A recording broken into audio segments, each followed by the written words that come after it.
Christmas Carol by Charles Dickens. Preface. I have endeavored in this ghostly little book to raise the ghost of an idea, which shall not put my readers out of humor with themselves, with each other, with the season, or with me. May it haunt their houses pleasantly, and no one wish to lay it.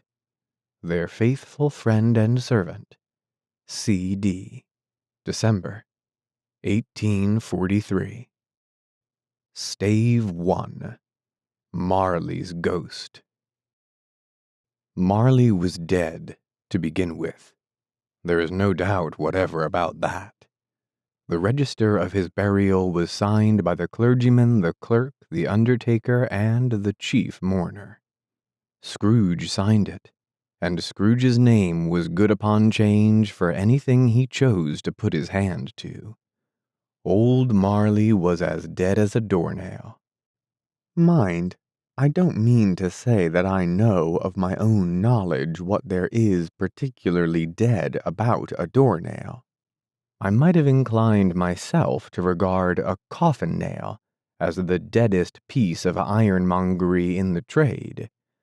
But the wisdom of our ancestors is in the simile, and my unhallowed hands shall not disturb it, or the country's done for. You will therefore permit me to repeat, emphatically, that Marley was as dead as a doornail. Scrooge knew he was dead? Of course he did. How could it be otherwise? Scrooge and he were partners for I don't know how many years. Scrooge was his sole executor, his sole administrator, his sole assign, his sole residuary legatee, his sole friend, and sole mourner. And even Scrooge was not so dreadfully cut up by the sad event, but that he was an excellent man of business on the very day of the funeral, and solemnized it with an undoubted bargain. The mention of Marley's funeral brings me back to the point I started from. There is no doubt that Marley was dead. This must be distinctly understood, or nothing wonderful can come of the story I am going to relate. If we were not perfectly convinced that Hamlet's father died before the play began, there would be nothing more remarkable in his taking a stroll at night in an easterly wind upon his own ramparts than there would be in any other middle-aged gentleman rashly turning out after dark in a breezy spot, say St. Paul's churchyard, for instance, literally to astonish his son's weak mind. Scrooge never painted out old Marley's name. There it stood, years afterwards, above the warehouse door, Scrooge and Marley. The firm was known as Scrooge and Marley. Sometimes people new to the business called Scrooge Scrooge, and sometimes Marley, but he answered to both names. It was all the same to him. Oh, but he was a tight-fisted hand at the grindstone, Scrooge. A squeezing, wrenching, grasping, scraping, clutching, covetous old sinner. Hard and sharp as flint, from which no steel had ever struck out generous fire. Secret and self-contained and solitary as an oyster. The cold within him froze his old features, nipped his pointed nose, shriveled his cheek, stiffened his gait, made his eyes red, his thin lips blue, and spoke out shrewdly in his grating voice. A frosty rime was on his head and on his eyebrows and his wiry chin. He carried his own low temperature always about with him. He iced his office in the dog days, and didn't thaw it 1 degree at Christmas. External heat and cold had little influence on Scrooge. No warmth could warm. No wind that blew was bitterer than he. No falling snow was more intent upon its purpose. No pelting rain less open to entreaty. Foul weather didn't know where to have him. The heaviest rain and snow and hail and sleet could boast of the advantage over him in only one respect. They often came down handsomely, and Scrooge never did. Nobody ever stopped him in the street to say with gladsome looks, "My dear Scrooge, how are you? When will you come to see me?" No beggars implored him to bestow a trifle. No children asked him what it was o'clock. No man or woman ever once in all his life inquired the way to such and such a place of Scrooge. Even the blind men's dogs appeared to know him, and when they saw him coming on, would tug their owners into doorways and up courts, and then would wag their tails as though they said, "No eye at all is better than an evil eye, dark master." But what did Scrooge care? It was the very thing he liked, to edge his way along the crowded paths of life, warning all human sympathy to keep its distance, was what the knowing ones call nuts to Scrooge. Once upon a time, of all the good days in the year, on Christmas Eve, old Scrooge sat busy in his counting-house. It was cold, bleak, biting weather, foggy withal, and he could hear the people in the court outside go wheezing up and down, beating their hands upon their breasts, and stamping their feet upon the pavement stones to warm them. The city clocks had only just gone 3, but it was quite dark already. It had not been light all day, and candles were flaring in the windows of the neighboring offices like ruddy smears upon the palpable brown air. The fog came pouring in at every chink and keyhole, and was so dense without that although the court was of the narrowest, the houses opposite were mere phantoms. To see the dingy cloud come drooping down, obscuring everything, one might have thought that nature lived hard by, and was brewing on a large scale. The door of Scrooge's counting-house was open, that he might keep his eye upon his clerk, who in a dismal little cell beyond, a sort of tank, was copying letters. Scrooge had a very small fire, but the clerk's fire was so very much smaller that it looked like one coal. But he couldn't replenish it, for Scrooge kept the coal box in his own room, and so surely as the clerk came in with the shovel, the master predicted that it would be necessary for them to part.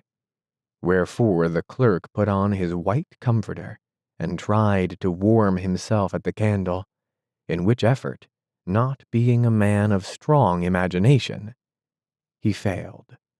"A Merry Christmas, Uncle! God save you!" cried a cheerful voice. It was the voice of Scrooge's nephew, who came upon him so quickly that this was the first intimation he had of his approach. "Bah!" said Scrooge. "Humbug!" He had so heated himself with rapid walking in the fog and frost, this nephew of Scrooge's, that he was all in a glow. His face was ruddy and handsome, his eyes sparkled, and his breath smoked again. "Christmas a humbug, Uncle?" said Scrooge's nephew. "You don't mean that, I'm sure." "I do," said Scrooge. "Merry Christmas! What right have you to be merry? What reason have you to be merry? You're poor enough." "Come, then," returned the nephew gaily. "What right have you to be dismal? What reason have you to be morose? You're rich enough." Scrooge, having no better answer ready on the spur of the moment, said, "Bah!" again, and followed it up with, "Humbug!" "Don't be cross, Uncle," said the nephew. "What else can I be?" returned the uncle, "when I live in such a world of fools as this? Merry Christmas, out upon a Merry Christmas! What's Christmas time to you but a time for paying bills without money? A time for finding yourself a year older, but not an hour richer? A time for balancing your books and having every item in 'em through a round dozen of months presented dead against you. If I could work my will, said Scrooge indignantly, every idiot who goes about with Merry Christmas on his lips should be boiled with his own pudding and buried with a stake of holly through his heart. He should. Uncle, pleaded the nephew. Nephew, returned the uncle sternly, keep Christmas in your own way, and let me keep it in mine. Keep it? Repeated Scrooge's nephew. But you don't keep it. Let me leave it alone, then, said Scrooge. Much good may it do you. Much good has it ever done you. There are many things from which I might have derived good by which I have not profited, I dare say, returned the nephew. Christmas among the rest. But I'm sure I have always thought of Christmas time, when it has come around, apart from the veneration due to its sacred name and origin, if anything belonging to it can be apart from that, as a good time, a kind, forgiving, charitable, pleasant time. The only time I know of in the long calendar of the year, when men and women seem by one consent to open their shut-up hearts freely, and to think of people below them as if they really were fellow passengers to the grave, and not another race of creatures bound on other journeys. And therefore, uncle, though it has never put a scrap of gold or silver in my pocket, I believe that it has done me good, and will do me good. And I say, God bless it. The clerk in the tank involuntarily applauded. Becoming immediately sensible of the impropriety, he poked the fire, and extinguished the last frail spark, forever. Let me hear another sound from you, said Scrooge, and you'll keep your Christmas by losing your situation. You're quite a powerful speaker, sir, he said, turning to his nephew. I wonder you don't go into Parliament. Don't be angry, uncle. Come, dine with us tomorrow. Scrooge said that he would see him. Yes, indeed he did. He went the whole length of the expression, and said that he would see him in the extremity first. But why? Cried Scrooge's nephew. Why? Why did you get married? Said Scrooge. Because I fell in love. Because you fell in love, growled Scrooge, as if that were the only thing in the world more ridiculous than a Merry Christmas. Good afternoon. Nay, uncle, but you never came to see me before that happened. Why give it as a reason for not coming now? Good afternoon, said Scrooge. I want nothing from you. I ask nothing of you. Why cannot we be friends? Good afternoon, said Scrooge. I'm sorry with all my heart to find you so resolute. We've never had any quarrel to which I have been a party, but I have made the trial in homage to Christmas, and I'll keep my Christmas humor to the last. So, a Merry Christmas, uncle. Good afternoon, said Scrooge, and a Happy New Year.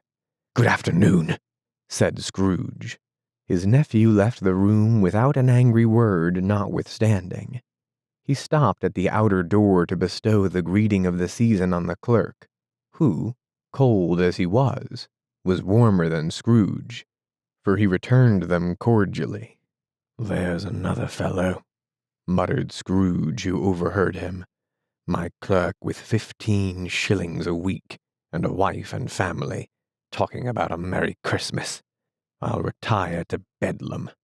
This lunatic, in letting Scrooge's nephew out, had let 2 other people in.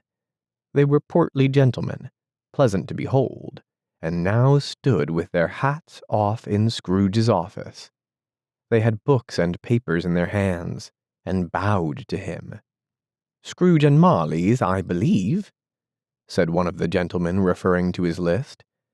Have I the pleasure of addressing Mr. Scrooge or Mr. Marley? Mr. Marley has been dead these 7 years, Scrooge replied. He died 7 years ago this very night. We have no doubt his liberality is well represented by his surviving partner, said the gentleman, presenting his credentials. It certainly was, for they had been two kindred spirits. At the ominous word liberality, Scrooge frowned and shook his head and handed the credentials back. At this festive season of the year, Mr. Scrooge, said the gentleman, taking up a pen, it is more than usually desirable that we should make some slight provision for the poor and destitute, who suffer greatly at the present time.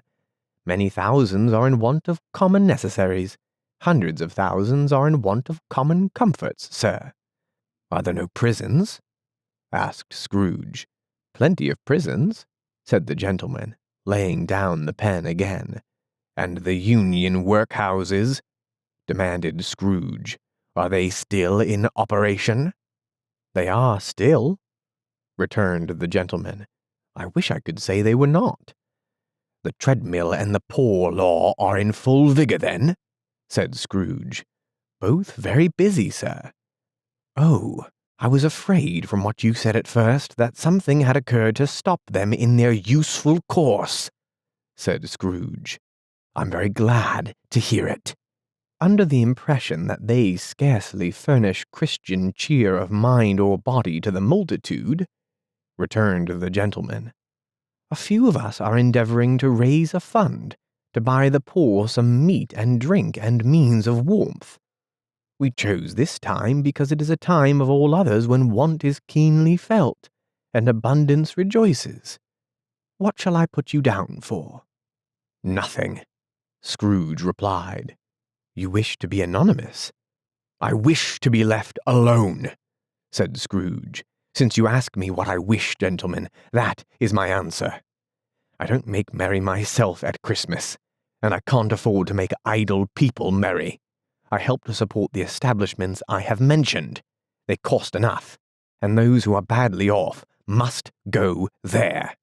Many can't go there, and many would rather die. If they would rather die, said Scrooge, they had better do it, and decrease the surplus population. Besides, excuse me, I don't know that. But you might know it, observed the gentleman. It's not my business, Scrooge returned. It's enough for a man to understand his own business, and not to interfere with other people's. Mine occupies me constantly. Good afternoon, gentlemen. Seeing clearly that it would be useless to pursue their point, the gentleman withdrew. Scrooge resumed his labors with an improved opinion of himself, and in a more facetious temper than was usual with him. Meanwhile, the fog and darkness thickened so that people ran about with flaring links, proffering their services to go before horses and carriages, and conduct them on their way. The ancient tower of a church, whose gruff old bell was always peeping slyly down at Scrooge out of a Gothic window in the wall, became invisible, and struck the hours and quarters in the clouds, with tremulous vibrations afterwards, as if its teeth were chattering in its frozen head up there. The cold became intense. In the main street at the corner of the court, some laborers were repairing the gas pipes, and had lighted a great fire in a brazier, round which a party of ragged men and boys were gathered, warming their hands and winking their eyes before the blaze in rapture. The water plug being left in solitude, its overflowings sullenly congealed and turned to misanthropic ice. The brightness of the shops, where holly sprigs and berries crackled in the lamp heat of the windows, made pale faces ruddy as they passed. Poulterers' and grocers' trades became a splendid joke, a glorious pageant, with which it was next to impossible to believe that such dull principles as bargain and sale had anything to do. The Lord Mayor, in the stronghold of the mighty mansion house, gave orders to his 50 cooks and butlers to keep Christmas as a Lord Mayor's household should. And even the little tailor, whom he had fined 5 shillings on the previous Monday for being drunk and bloodthirsty in the streets, stirred up tomorrow's pudding in his garret, while his lean wife and the baby sallied out to buy the beef. Foggier yet and colder, piercing, searching, biting cold. If the good Saint Dunstan had but nipped the evil spirit's nose with a touch of such weather as that, instead of using his familiar weapons, then indeed he would have roared to lusty purpose. The owner of one scant young nose, gnawed and mumbled by the hungry cold as bones are gnawed by dogs, stooped down at Scrooge's keyhole to regale him with a Christmas carol.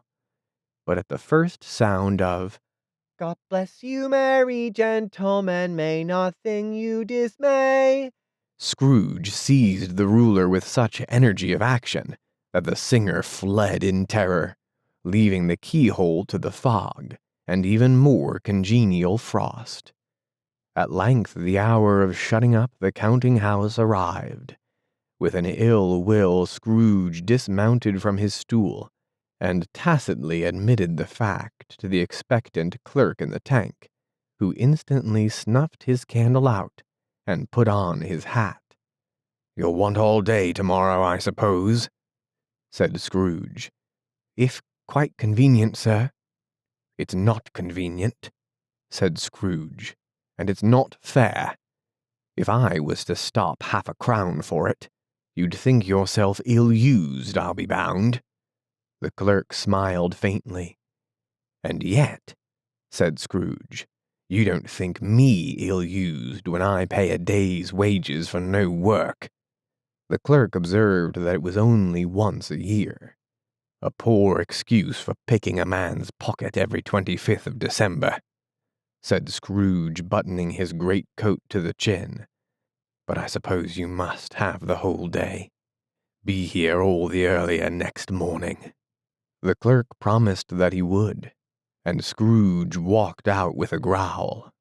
The office was closed in a twinkling, and the clerk, with the long ends of his white comforter dangling below his waist, for he boasted no great coat, went down a slide on Cornhill at the end of a lane of boys 20 times, in honor of its being Christmas Eve, and then ran home to Camden Town as hard as he could pelt, to play at blindman's buff. Scrooge took his melancholy dinner in his usual melancholy tavern, and having read all the newspapers, and beguiled the rest of the evening with his banker's book, went home to bed. He lived in chambers which had once belonged to his deceased partner.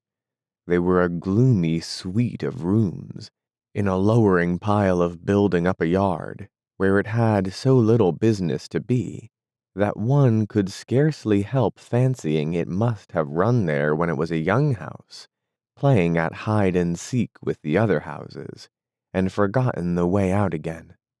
It was old enough now, and dreary enough, for nobody lived in it but Scrooge, the other rooms being all let out as offices. The yard was so dark that even Scrooge, who knew its every stone, was fain to grope with his hands. The fog and frost so hung about the black old gateway of the house that it seemed as if the genius of the weather sat in mournful meditation on the threshold. Now it is a fact that there was nothing at all peculiar about the knocker on the door, except that it was very large. It is also a fact that Scrooge had seen it, night and morning, during his whole residency in that place. Also, that Scrooge had as little of what is called fancy about him as any man in the city of London, even including, which is a bold word, the corporation, alderman, and livery. Let it also be borne in mind that Scrooge had not bestowed one thought on Marley, since his last mention of his 7 years dead partner that afternoon, and then, let any man explain to me, if he can, how it happened that Scrooge, having his key in the lock of the door, saw in the knocker, without its undergoing any intermediate process of change, not a knocker, but Marley's face. Marley's face. It was not an impenetrable shadow as the other objects in the yard were, but had a dismal light about it, like a bad lobster in a dark cellar. It was not angry or ferocious, but looked at Scrooge as Marley used to look, with ghostly spectacles turned up on its ghostly forehead. The hair was curiously stirred as if by breath or hot air, and though the eyes were wide open, they were perfectly motionless. That, and its livid color, made it horrible. But its horror seemed to be in spite of the face, and beyond its control, rather than a part of its own expression. As Scrooge looked fixedly at this phenomenon, it was a knocker again. To say that he was not startled, or that his blood was not conscious of a terrible sensation to which it had been a stranger from infancy, would be untrue. But he put his hand upon the key he had relinquished, turned it sturdily, walked in, and lighted his candle. He did pause with a moment's irresolution before he shut the door, and he did look cautiously behind it, first as if he half expected to be terrified with the sight of Marley's pigtail sticking out into the hall. But there was nothing on the back of the door, except the screws and nuts that held the knocker on. So he said, "Pooh, pooh," and closed it with a bang. The sound resounded through the house like thunder. Every room above, and every cask in the wine merchant's cellars below, appeared to have a separate peal of echoes of its own. Scrooge was not a man to be frightened by echoes. He fastened the door, and walked across the hall, and up the stairs, slowly too, trimming his candle as he went. You may talk vaguely about driving a coach and six up a good old flight of stairs, or through a bad young Act of Parliament, but I mean to say you might have got a hearse up that staircase, and taken it broadwise, with the splinter bar towards the wall, and the door towards the balustrades, and done it easy. There was plenty of width for that, and room to spare, which is perhaps the reason why Scrooge thought he saw a locomotive hearse going on before him in the gloom. Half a dozen gas lamps out of the street wouldn't have lighted the entry too well, so you may suppose that it was pretty dark with Scrooge's dip. Up Scrooge went, not caring a button for that. Darkness is cheap, and Scrooge liked it. But before he shut his heavy door, he walked through his rooms to see that all was right. He had just enough recollection of the face to desire to do that. Sitting room, bedroom, lumber room, all as they should be. Nobody under the table, nobody under the sofa. A small fire in the grate, spoon and basin ready, and the little saucepan of gruel. Scrooge had a cold in his head. Upon the hob. Nobody under the bed, nobody in the closet, nobody in his dressing gown, which was hanging up in a suspicious attitude against the wall. Lumber room as usual. Old fire guard, old shoes, 2 fish baskets, washing stand on 3 legs, and a poker. Quite satisfied, he closed the door and locked himself in. Double locked himself in, which was not his custom. Thus secured against surprise, he took off his cravat, put on his dressing gown and slippers, and his nightcap, and sat down before the fire to take his gruel. It was a very low fire indeed, nothing on such a bitter night. He was obliged to sit close to it, and brood over it, before he could extract the least sensation of warmth from such a handful of fuel. The fireplace was an old one, built by some Dutch merchant long ago, and paved all round with quaint Dutch tiles, designed to illustrate the scriptures. There were Cains and Abels, Pharaoh's daughters, queens of Sheba, angelic messengers descending through the air on clouds like featherbeds. Abraham's, Balthazar's, apostles putting off to sea in butter boats. Hundreds of figures to attract his thoughts. And yet, that face of Marley, 7 years dead, came like the ancient prophet's rod and swallowed up the whole. If each smooth tile had been a blank at first, with power to shape some picture on its surface from the disjointed fragment of his thoughts, there would have been a copy of old Marley's head on every one. "Humbug," said Scrooge, and walked across the room. After several turns, he sat down again. As he threw his head back in the chair, his glance happened to rest upon a bell. A disused bell that hung in the room, and communicated, for some purpose now forgotten, with a chamber in the highest story of the building. It was with great astonishment, and with a strange and inexplicable dread, that as he looked, he saw this bell begin to swing. It swung so softly in the outset that it scarcely made a sound, but soon it rang out loudly, and so did every bell in the house. This might have lasted half a minute, or a minute, but it seemed an hour. The bells ceased as they had begun together. They were succeeded by a clanking noise, deep down below, as if some person were dragging a heavy chain over the casks in the wine merchant's cellar. Scrooge then remembered to have heard that ghosts in haunted houses were described as dragging chains.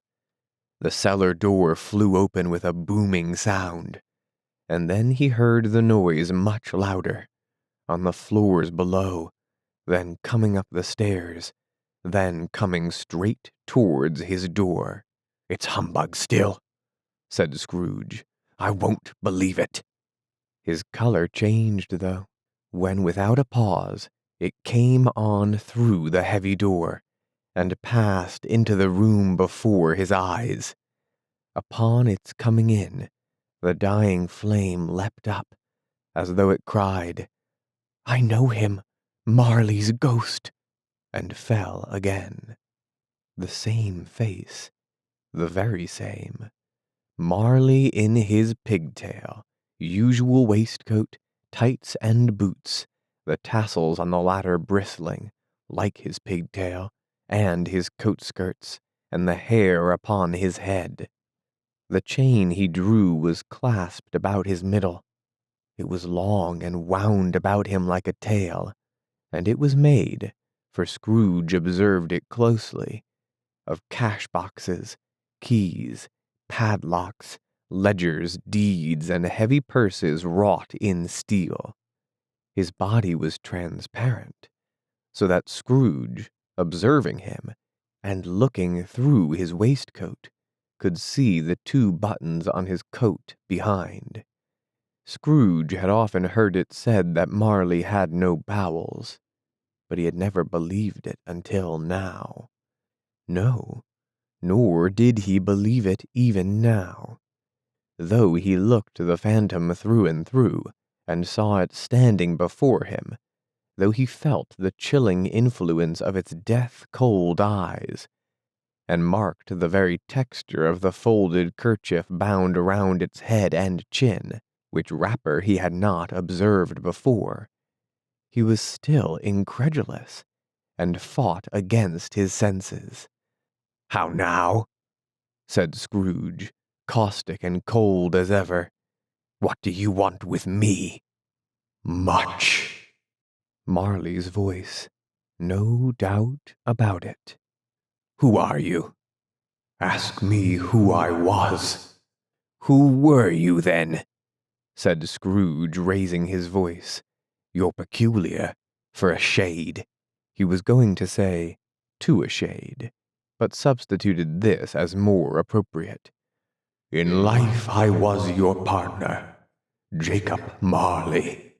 Can you sit down?" asked Scrooge, looking doubtfully at him. "I can." "Do it, then." Scrooge asked the question because he didn't know whether a ghost so transparent might find himself in a condition to take a chair, and felt that in the event of its being possible, it might involve the necessity of an embarrassing explanation. But the ghost sat down on the opposite side of the fireplace, as if he were quite used to it. "You don't believe in me," observed the ghost. "I don't," said Scrooge. "What evidence would you have of my reality beyond that of your senses?" "I don't know," said Scrooge. "Why do you doubt your senses?" "Because," said Scrooge, "a little thing affects them. A slight disorder of the stomach makes them cheats. You may be an undigested bit of beef, a blot of mustard, a crumb of cheese, a fragment of an underdone potato. There's more of gravy than of grave about you, whatever you are." Scrooge was not much in the habit of cracking jokes, nor did he feel in his heart by any means waggish then. The truth is that he tried to be smart as a means of distracting his own attention and keeping down his terror, for the specter's voice disturbed the very marrow in his bones. To sit, staring at those fixed, glazed eyes in silence for a moment, would play, Scrooge felt, the very deuce with him. There was something very awful, too, in the specter's being provided with an infernal atmosphere of its own. Scrooge could not feel it himself, but this was clearly the case, for though the ghost sat perfectly motionless, its hair and skirts and tassels were still agitated, as by the hot vapor from an oven. "You see this toothpick?" said Scrooge, returning quickly to the charge, for the reason just assigned, and wishing, though it were only for a second, to divert the vision's stony gaze from himself. "I do," replied the ghost.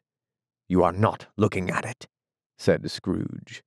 "But I see it," said the ghost, "notwithstanding." "Well," returned Scrooge, "I have but to swallow this, and be for the rest of my days persecuted by a legion of goblins all of my own creation. Humbug, I tell you, humbug." At this the spirit raised a frightful cry, and shook its chain with such a dismal and appalling noise that Scrooge held on tight to his chair to save himself from falling in a swoon. But how much greater was his horror when the phantom, taking off the bandage round its head, as if it were too warm to wear indoors, its lower jaw dropped down upon its breast. Scrooge fell upon his knees and clasped his hands before his face. "Mercy," he said, "dreadful apparition, why do you trouble me?" "Man of the worldly mind," replied the ghost, "do you believe in me or not?" "I do," said Scrooge. "I must. But why do spirits walk the earth? And why do they come to me?"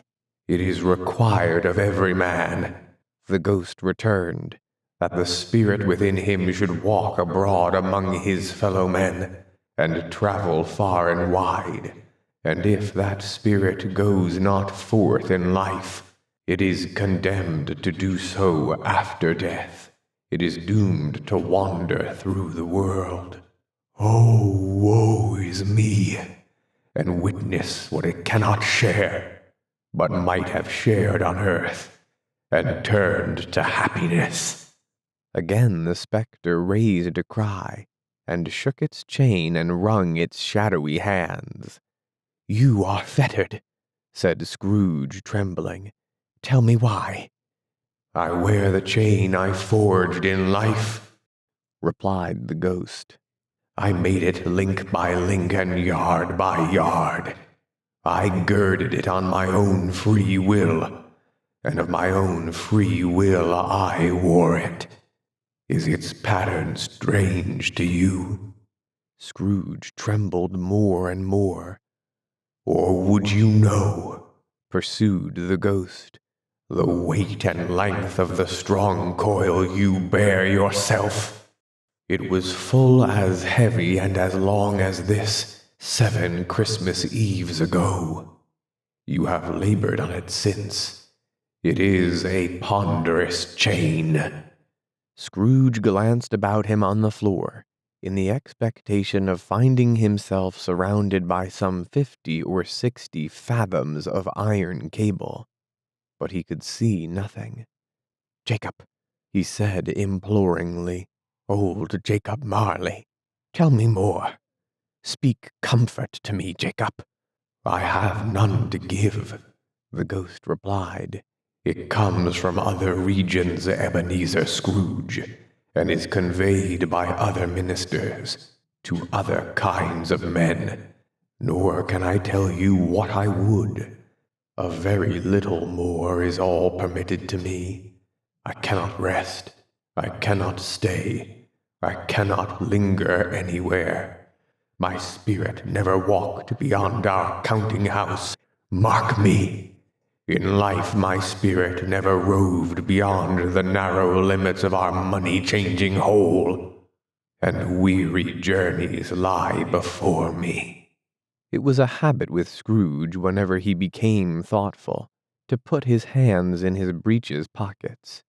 Pondering on what the ghost had said, he did so now, but without lifting up his eyes or getting off his knees. "You must have been very slow about it, Jacob," Scrooge observed, in a business-like manner, though with humility and deference. "Slow," the ghost repeated. 7 years dead," mused Scrooge, "and traveling all the time." "The whole time," said the ghost. "No rest, no peace, incessant torture of remorse." "You travel fast," said Scrooge. "On the wings of the wind," replied the ghost. "You might have got over a great quantity of ground in 7 years," said Scrooge. The ghost, on hearing this, set up another cry, and clanked its chain so hideously in the dead silence of the night that the ward would have been justified in indicting it for a nuisance. "O captive bound and double-ironed," cried the phantom, "not to know that ages of incessant labor by immortal creatures, for this earth must pass into eternity, before the good of which it is susceptible is all developed.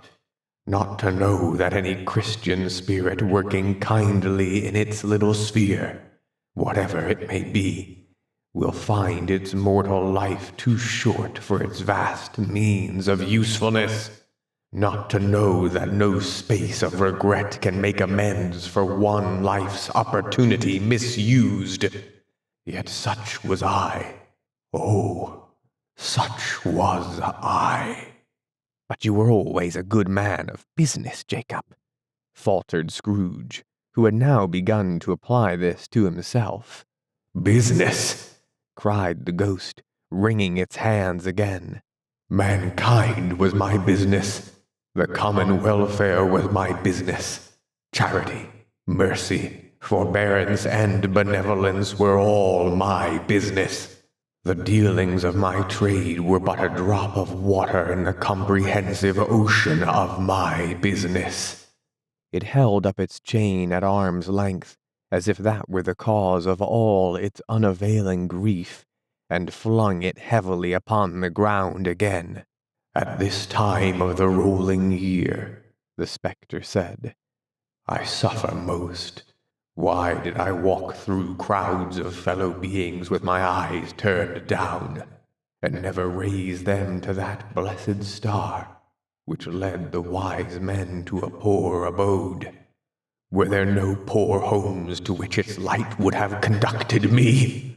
Scrooge was very much dismayed to hear the spectre going on at this rate, and began to quake exceedingly.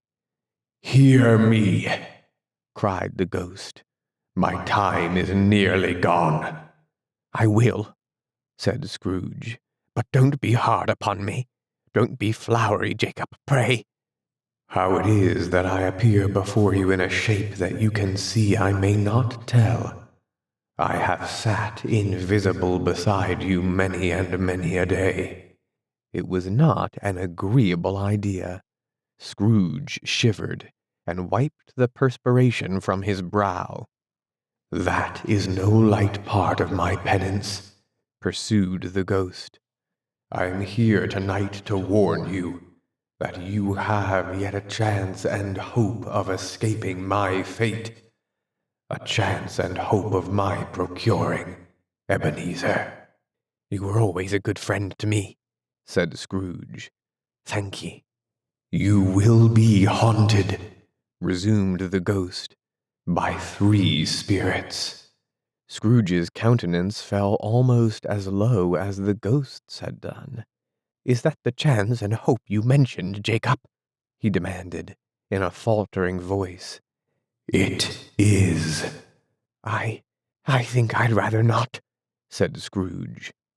"Without their visits," said the ghost, "you cannot hope to shun the path I tread. Expect the first tomorrow, when the bell tolls 1. "Couldn't I take 'em all at once, and have it over, Jacob?" hinted Scrooge. "Expect the second on the next night at the same hour. The third upon the next night, when the last stroke of 12 has ceased to vibrate. Look to see me no more, and look that, for your own sake, you remember what has passed between us." When it had said these words, the spectre took its wrapper from the table, and bound it round its head as before. Scrooge knew this by the smart sound its teeth made, when the jaws were brought together by the bandage. He ventured to raise his eyes again, and found his supernatural visitor confronting him in an erect attitude, with its chain wound over and about its arm. The apparition walked backward from him, and at every step it took, the window raised itself a little, so that when the spectre reached it, it was wide open. It beckoned Scrooge to approach, which he did. When they were within 2 paces of each other, Marley's ghost held up its hand, warning him to come no nearer. Scrooge stopped, not so much in obedience as in surprise and fear, for on the raising of the hand, he became sensible of confused noises in the air, incoherent sounds of lamentation and regret, wailings inexpressibly sorrowful and self-accusatory. The spectre, after listening for a moment, joined in the mournful dirge, and floated out upon the bleak, dark night. Scrooge followed to the window, desperate in his curiosity. He looked out. The air was filled with phantoms, wandering hither and thither in restless haste, and moaning as they went. Every one of them wore chains like Marley's ghost. Some few, they might be guilty governments, were linked together. None were free. Many had been personally known to Scrooge in their lives. He had been quite familiar with one old ghost, in a white waistcoat, with a monstrous iron safe attached to its ankle, who cried piteously at being unable to assist a wretched woman with an infant, whom it saw below upon a doorstep. The misery with them all was, clearly, that they sought to interfere for good in human matters, and had lost the power forever. Whether these creatures faded into mist, or mist enshrouded them, he could not tell. But they and their spirit voices faded together, and the night became as it had been when he walked home. Scrooge closed the window and examined the door by which the ghost had entered. It was double locked, as he had locked it with his own hands, and the bolts were undisturbed. He tried to say humbug, but stopped at the first syllable, and being from the emotion he had undergone, or the fatigues of the day, or his glimpse of the invisible world, or the dull conversation of the ghost, or the lateness of the hour, much in need of repose, went straight to bed without undressing, and fell asleep upon the instant. Stave 2, the first of the three spirits. When Scrooge awoke, it was so dark that, looking out of bed, he could scarcely distinguish the transparent window from the opaque walls of his chamber. He was endeavoring to pierce the darkness with his ferret eyes, when the chimes of a neighboring church struck the 4 quarters. So he listened for the hour. To his great astonishment, the heavy bell went on from 6 to 7, and from 7 to 8, and regularly up to 12, then stopped. 12. It was past 2 when he went to bed. The clock was wrong. An icicle must have got into the works. 12. He touched the spring of his repeater to correct the most preposterous clock. Its rapid little pulse beat 12, and stopped. "Why, it isn't possible," said Scrooge, "that I can have slept through a whole day and far into another night. It isn't possible that anything has happened to the sun, and this is 12 at noon."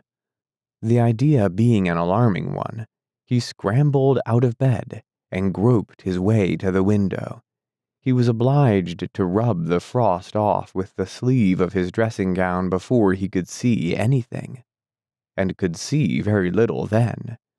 All he could make out was that it was still very foggy and extremely cold, and that there was no noise of people running to and fro and making a great stir, as there unquestionably would have been if night had beaten off bright day and taken possession of the world. This was a great relief because 3 days after sight of this first of exchange, pay to Mr. Ebenezer Scrooge or his order, and so forth, would have become a mere United States security if there were no days to count by. Scrooge went to bed again, and thought and thought and thought it over and over and over, and could make nothing of it. The more he thought, the more perplexed he was, and the more he endeavored not to think, the more he thought. Marley's ghost bothered him exceedingly. Every time he resolved within himself, after mature inquiry, that it was all a dream, his mind flew back again, like a strong spring released to its first position, and presented the same problem to be worked all through. Was it a dream or not? Scrooge lay in this state until the chime had gone 3 quarters more, when he remembered, on a sudden, that the ghost had warned him of a visitation when the bell tolled 1. He resolved to lie awake until the hour was past. Considering that he could go no more to sleep than go to heaven, this was perhaps the wisest resolution in his power. The corridor was so long that he was more than once convinced he must have sunk into a doze unconsciously and missed the clock. At length, it broke upon his listening ear. Ding dong. 1/4 past, said Scrooge, counting. Ding dong. 1/2 past, said Scrooge. Ding dong. 1/4 to it, said Scrooge. Ding dong. The hour itself, said Scrooge triumphantly, and nothing else. He spoke before the hour bell sounded, which it now did with a deep, dull, hollow, melancholy 1. Light flashed up in the room upon the instant, and the curtains of his bed were drawn. The curtains of his bed were drawn aside, I tell you, by a hand. Not the curtains at his feet, nor the curtains at his back, but those to which his face was addressed.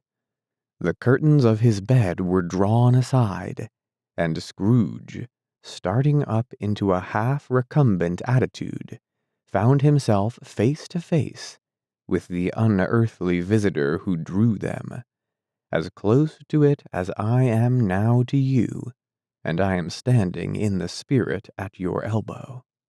It was a strange figure, like a child, yet not so like a child as like an old man, viewed through some supernatural medium, which gave him the appearance of having receded from view, and being diminished to a child's proportions. Its hair, which hung about its neck and down its back, was white, as if with age, and yet the face had not a wrinkle in it, and the tenderest bloom was on the skin. The arms were very long and muscular, the hands the same, as if its hold were of uncommon strength. Its legs and feet, most delicately formed, were like those upper members, bare. It wore a tunic of the purest white, and round its waist was bound a lustrous belt, the sheen of which was beautiful. It held a branch of fresh green holly in its hand, and, in singular contradiction of that wintry emblem, had its dress trimmed with summer flowers. But the strangest thing about it was, that from the crown of its head there sprung a bright, clear jet of light, by which all this was visible, and which was doubtless the occasion of its using, in its duller moments, a great extinguisher for a cap, which it now held under its arm.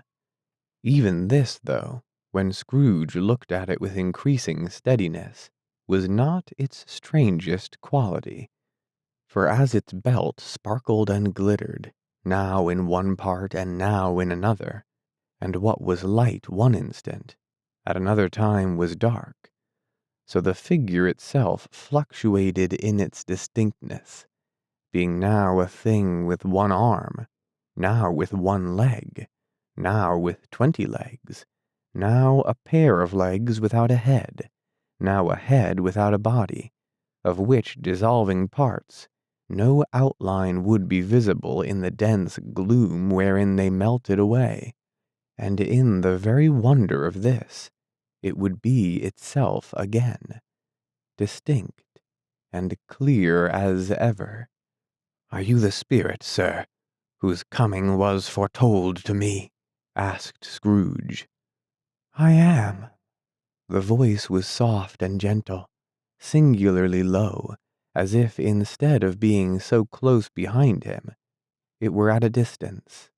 "Who and what are you?" Scrooge demanded. "I am the ghost of Christmas past." "Long past?" inquired Scrooge, observant of its dwarfish stature. "No, your past." Perhaps Scrooge could not have told anybody why if anybody could have asked him, but he had a special desire to see the spirit in his cap, and begged him to be covered. "What?" exclaimed the ghost. "Would you so soon put out with worldly hands the light I give? Is it not enough that you are one of those whose passions made this cap, and force me through whole trains of years to wear it low upon my brow?" Scrooge reverently disclaimed all intention to offend, or any knowledge of having wilfully bonneted the spirit at any period of his life.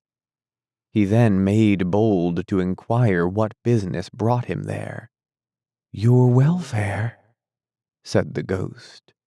Scrooge expressed himself much obliged, but could not help thinking that a night of unbroken rest would have been more conducive to that end. The spirit must have heard him thinking, for it said immediately, "Your reclamation, then. Take heed." It put out its strong hand as it spoke, and clasped him gently by the arm. "Rise and walk with me." It would have been in vain for Scrooge to plead that the weather and the hour were not adapted to pedestrian purposes. The bed was warm, and the thermometer a long way below freezing, that he was clad but lightly in his slippers, dressing gown, and nightcap, and that he had a cold upon him at the time. The grasp, though gentle as a woman's hand, was not to be resisted. He rose, but finding that the spirit made towards the window, clasped its robe in supplication. "I am a mortal," Scrooge remonstrated, "and liable to fall." "Bear but a touch of my hand there," said the spirit, laying it upon his heart, "and you shall be upheld in more than this."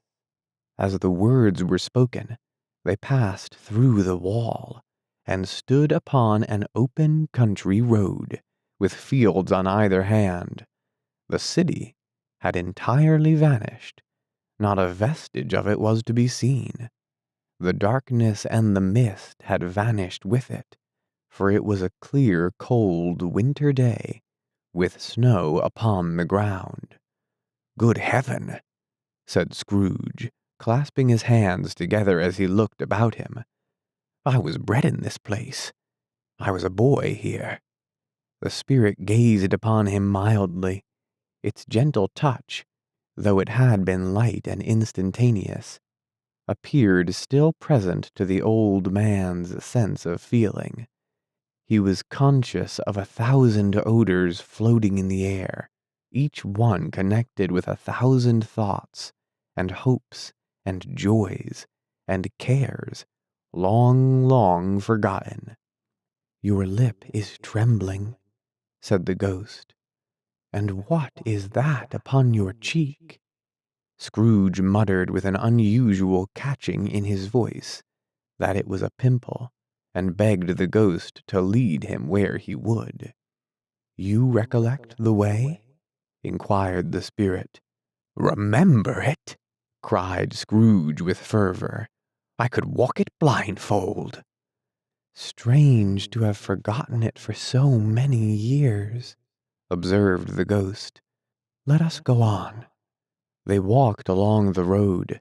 Scrooge recognized every gate and post and tree, until a little market town appeared in the distance, with its bridge, its church, and winding river. Some shaggy ponies now were seen trotting towards them, with boys upon their backs, who called to other boys in country gigs and carts, driven by farmers. All these boys were in great spirits, and shouted to each other, until the broad fields were so full of merry music that the crisp air laughed to hear it. "These are but shadows of things that have been," said the ghost. "They have no consciousness of us." The jocund travelers came on, and as they came, Scrooge knew and named them every one. Why was he rejoiced beyond all bounds to see them? Why did his cold eye glisten, and his heart leap up as they went past? Why was he filled with gladness when he heard them giving each other Merry Christmas, as they parted at crossroads and byways for their several homes? What was Merry Christmas to Scrooge? Out upon Merry Christmas? What good had it ever done to him? "The school is not quite deserted," said the ghost. "A solitary child, neglected by his friends, is left there still." Scrooge said he knew it, and he sobbed. They left the high road by a well-remembered lane, and soon approached a mansion of dull red brick, with a little weathercock-surmounted cupola on the roof, and a bell hanging in it. It was a large house, but one of broken fortunes, for the spacious offices were little used, their walls were damp and mossy, their windows broken, and their gates decayed. Fowls clucked and strutted in the stables, and the coach-houses and sheds were overrun with grass. Nor was it more retentive of its ancient state within. For entering the dreary hall, and glancing through the open doors of many rooms, they found them poorly furnished, cold, and vast. There was an earthly savor in the air, a chilly bareness in the place, which associated itself somehow with too much getting up by candlelight, and not too much to eat. They went, the ghost and Scrooge, across the hall, to a door at the back of the house. It opened before them, and disclosed a long, bare, melancholy room, made barer still by lines of plain deal forms and desks. At one of these a lonely boy was reading near a feeble fire, and Scrooge sat down upon a form, and wept to see his poor forgotten self, as he used to be. Not a latent echo in the house, not a squeak and scuffle from the mice behind the paneling, not a drip from the half-thwarted water-spout in the dull yard behind, not a sigh among the leafless bough of one despondent poplar, not the idle swinging of an empty storehouse door. No, not a clicking in the fire, but fell upon the heart of Scrooge with a softening influence, and gave a freer passage to his tears. The spirit touched him on the arm, and pointed to his younger self, intent upon his reading. Suddenly, a man in foreign garments, wonderfully real and distinct to look at, stood outside the window, with an axe stuck in his belt, and leading by the bridle an ass laden with wood. "Why, it's Ali Baba!" Scrooge exclaimed in ecstasy. "It's dear old honest Ali Baba! Yes, yes, I know. One Christmas time, when yonder solitary child was left here all alone, he did come, for the first time, just like that. Poor boy! And Valentine," said Scrooge, "and his wild brother Orson. There they go. And what's his name, who was put down in his drawers asleep at the gate of Damascus? Don't you see him? And the Sultan's groom turned upside down by the genie? There he is upon his head. Serves him right. I'm glad of it. What business had he to be married to the princess?" To hear Scrooge expending all the earnestness of his nature on such subjects, in a most extraordinary voice between laughing and crying, and to see his heightened and excited face, would have been a surprise to his business friends in the city indeed. "There's the parrot!"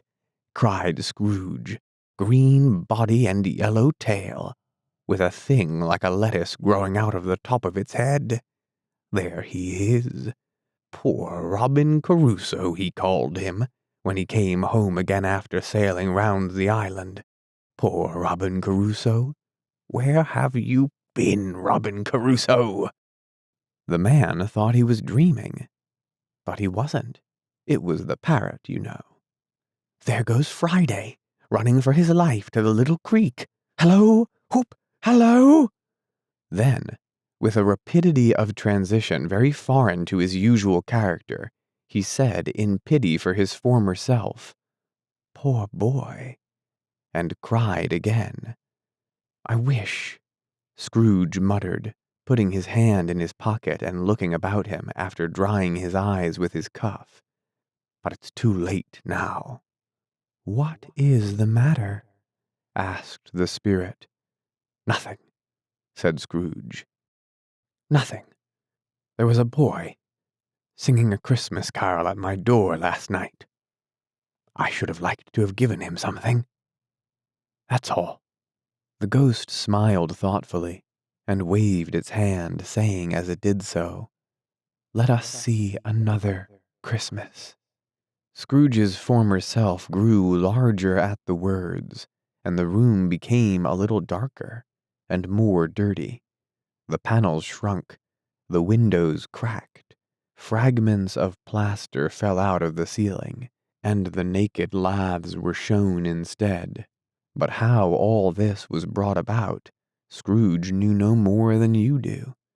He only knew that it was quite correct, that everything had happened so, that there he was, alone again, when all the other boys had gone home for the jolly holidays. He was reading now, but walking up and down despairingly. Scrooge looked at the ghost, and with a mournful shaking of his head, glanced anxiously towards the door. It opened, and a little girl, much younger than the boy, came darting in, and putting her arms around his neck and often kissing him, addressed him as her "dear, dear brother." "I have come to bring you home, dear brother," said the child, clapping her tiny hands and bending down to laugh. "To bring you home, home, home." "Home, little Fan?" returned the boy. "Yes," said the child, brimful of glee. "Home forever and ever. Father is so much kinder than he used to be, that home's like heaven. He spoke so gently to me one night when I was going to bed, that I was not afraid to ask him once more if you might come home. And he said yes, you should, and sent me in a coach to bring you, and you're to be a man," said the child, opening her eyes, "and are never to come back here.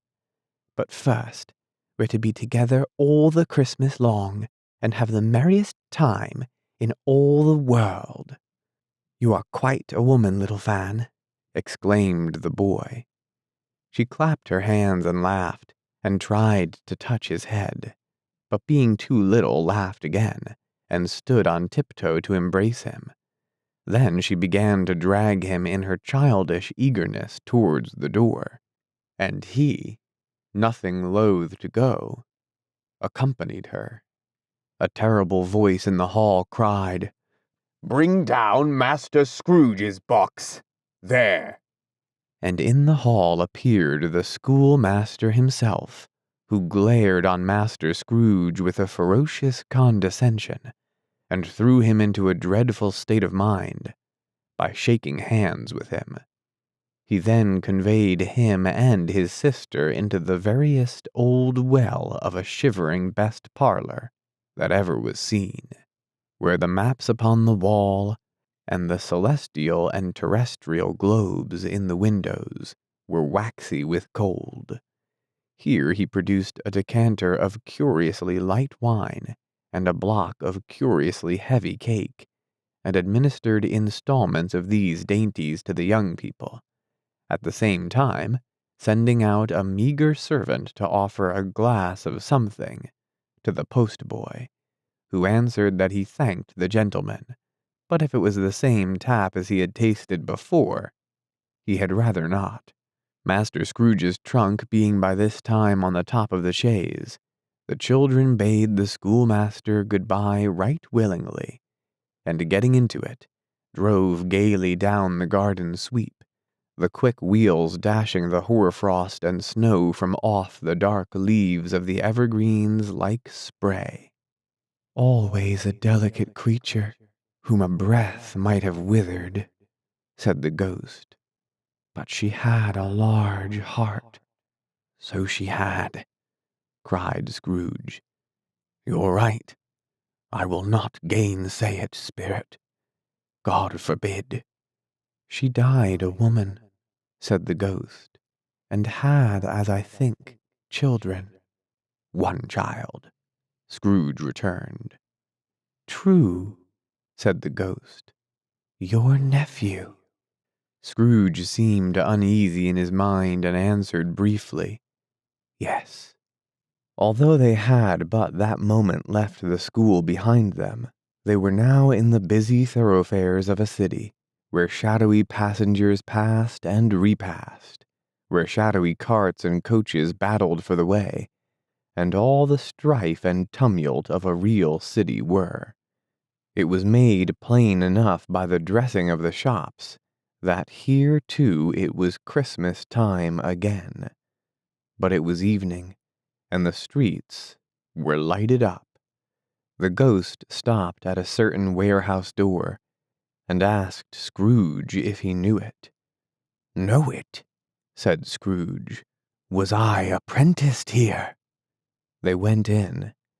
At sight of an old gentleman in a Welsh wig sitting behind such a high desk that if he had been 2 inches taller, he must have knocked his head against the ceiling, Scrooge cried in great excitement, "Why, it's old Fezziwig!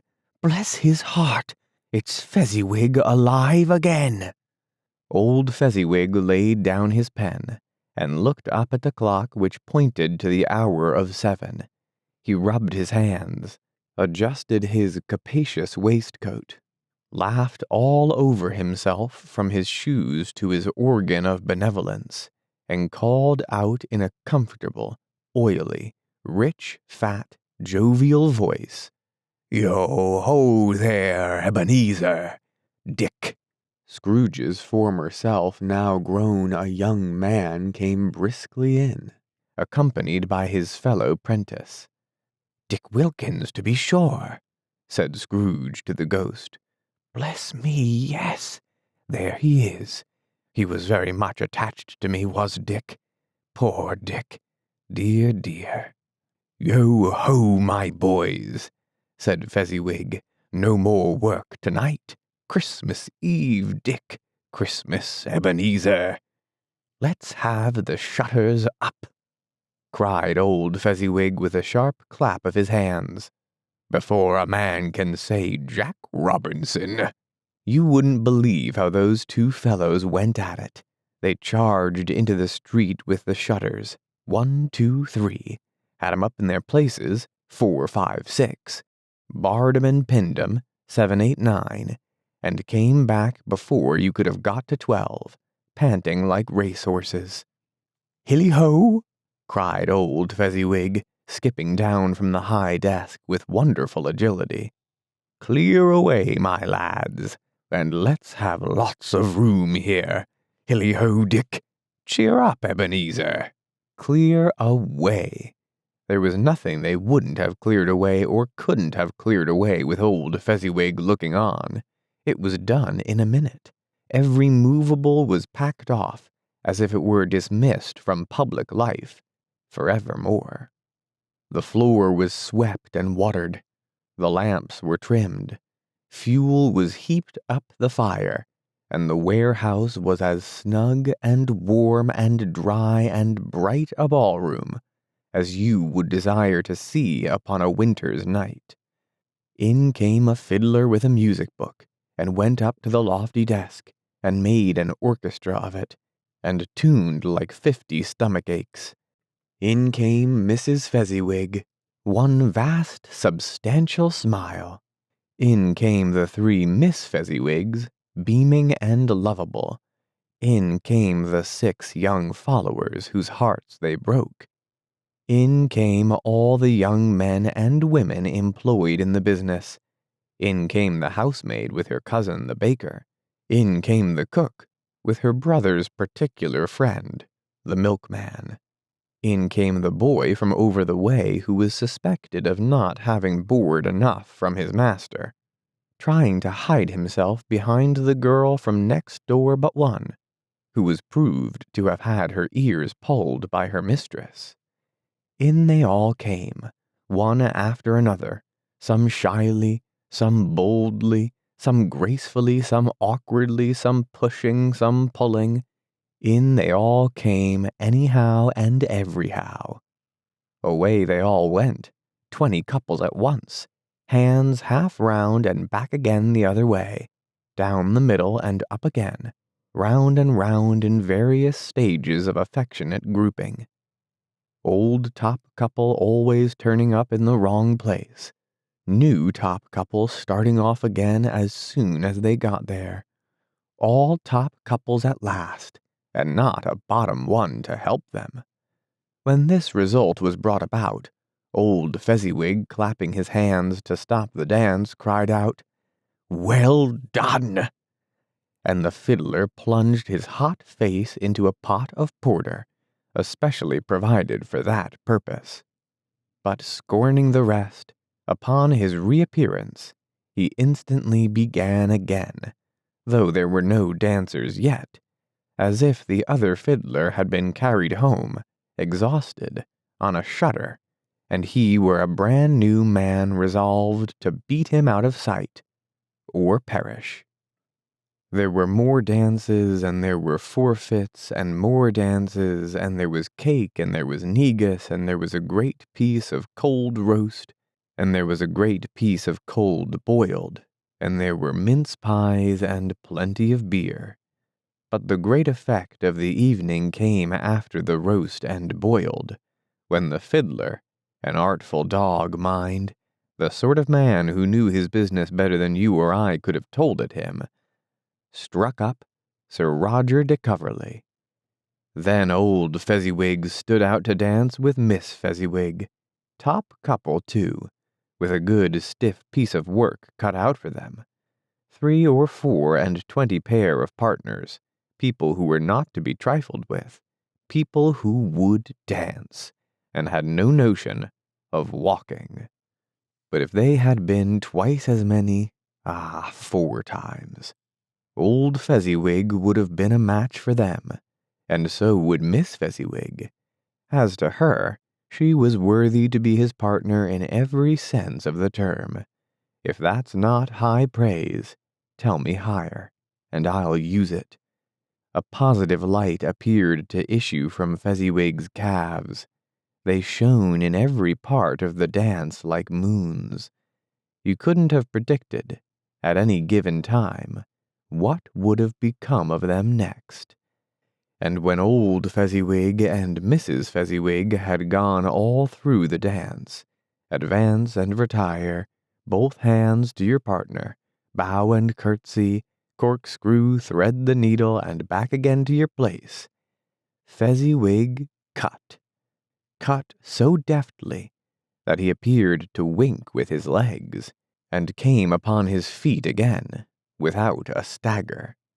When the clock struck 11, this domestic ball broke up.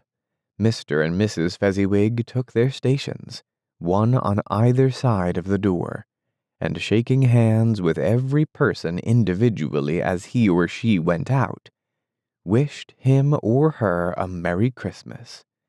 When everybody had retired but the 2 prentices, they did the same to them, and thus the cheerful voices died away, and the lads were left to their beds, which were under a counter in the back shop. During the whole of this time, Scrooge had acted like a man out of his wits. His heart and soul were in the scene, and with his former self. He corroborated everything, remembered everything, enjoyed everything, and underwent the strangest agitation. It was not until now, when the bright faces of his former self and Dick were turned from them, that he remembered the ghost, and became conscious that it was looking full upon him, while the light upon its head burnt very clear. "A small matter," said the ghost, "to make these silly folks so full of gratitude." Small? Echoed Scrooge. The spirit signed to him to listen to the two apprentices, who were pouring out their hearts in praise of Fezziwig, and when he had done so, said, "Why, is it not? He has spent but a few pounds of your mortal money, 3 or 4 perhaps. Is that so much that he deserves this praise?"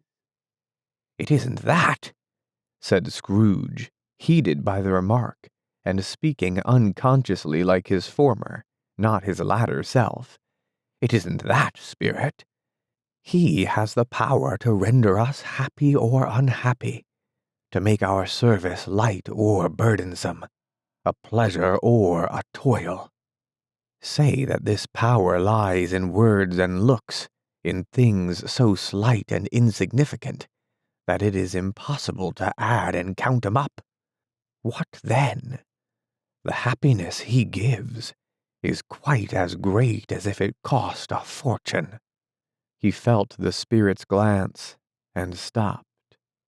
"What is the matter?" asked the ghost. "Nothing particular," said Scrooge. "Something, I think," the ghost insisted. "No," said Scrooge. "No. I should like to be able to say a word or two to my clerk just now. That's all." His former self turned down the lamps as he gave utterance to the wish, and Scrooge and the ghost again stood side by side in the open air. "My time grows short," observed the spirit. "Quick!" This was not addressed to Scrooge, or to anyone whom he could see, but it produced an immediate effect, for again Scrooge saw himself. He was older now, a man in the prime of life. His face had not the harsh and rigid lines of later years, but it had begun to wear the signs of care and avarice. There was an eager, greedy, restless motion in the eye, which showed the passion that had taken root, and where the shadow of the growing tree would fall. He was not alone, but sat by the side of a fair young girl in a mourning dress, in whose eyes there were tears, which sparkled in the light that shone out of the ghost of Christmas past. "It matters little," she said softly. "To you very little. Another idol has displaced me, and if it can cheer and comfort you in time to come, as I would have tried to do, I have no just cause to grieve." "What idol has displaced you?" he rejoined. "A golden one." "This is the even-handed dealing of the world," he said. "There is nothing on which it is so hard as poverty, and there is nothing it professes to condemn with such severity as the pursuit of wealth." "You fear the world too much," she answered gently. "All your other hopes have merged into the hope of being beyond the chance of its sordid reproach. I have seen your nobler aspirations fall off one by one until the master passion, gain, engrosses you. Have I not? What then?" he retorted. "Even if I have grown so much wiser, what then? I am not changed towards you." She shook her head. "Am I? Our contract is an old one. It was made when we were both poor and content to be so, until, in good season, we could improve our worldly fortune by our patient industry. You are changed. When it was made, you were another man." "I was a boy," he said impatiently. "Your own feeling tells you that you were not what you are," she returned. "I am that which promised happiness when we were one in heart, is fraught with misery now that we are two. How often and how keenly I have thought of this, I will not say. It is enough that I have thought of it, and can release you. Have I ever sought release? In words, no, never. In what, then? In a changed nature, in an altered spirit, in another atmosphere of life, another hope as its great end, in everything that made my love of any worth or value in your sight. If this had never been between us, said the girl, looking mildly, but with steadiness upon him, tell me, would you seek me out and try to win me now? Ah, no. He seemed to yield to the justice of this supposition in spite of himself, but he said with a struggle, you think not. I would gladly think otherwise if I could, she answered. Heaven knows. When I have learned a truth like this, I know how strong and irresistible it must be.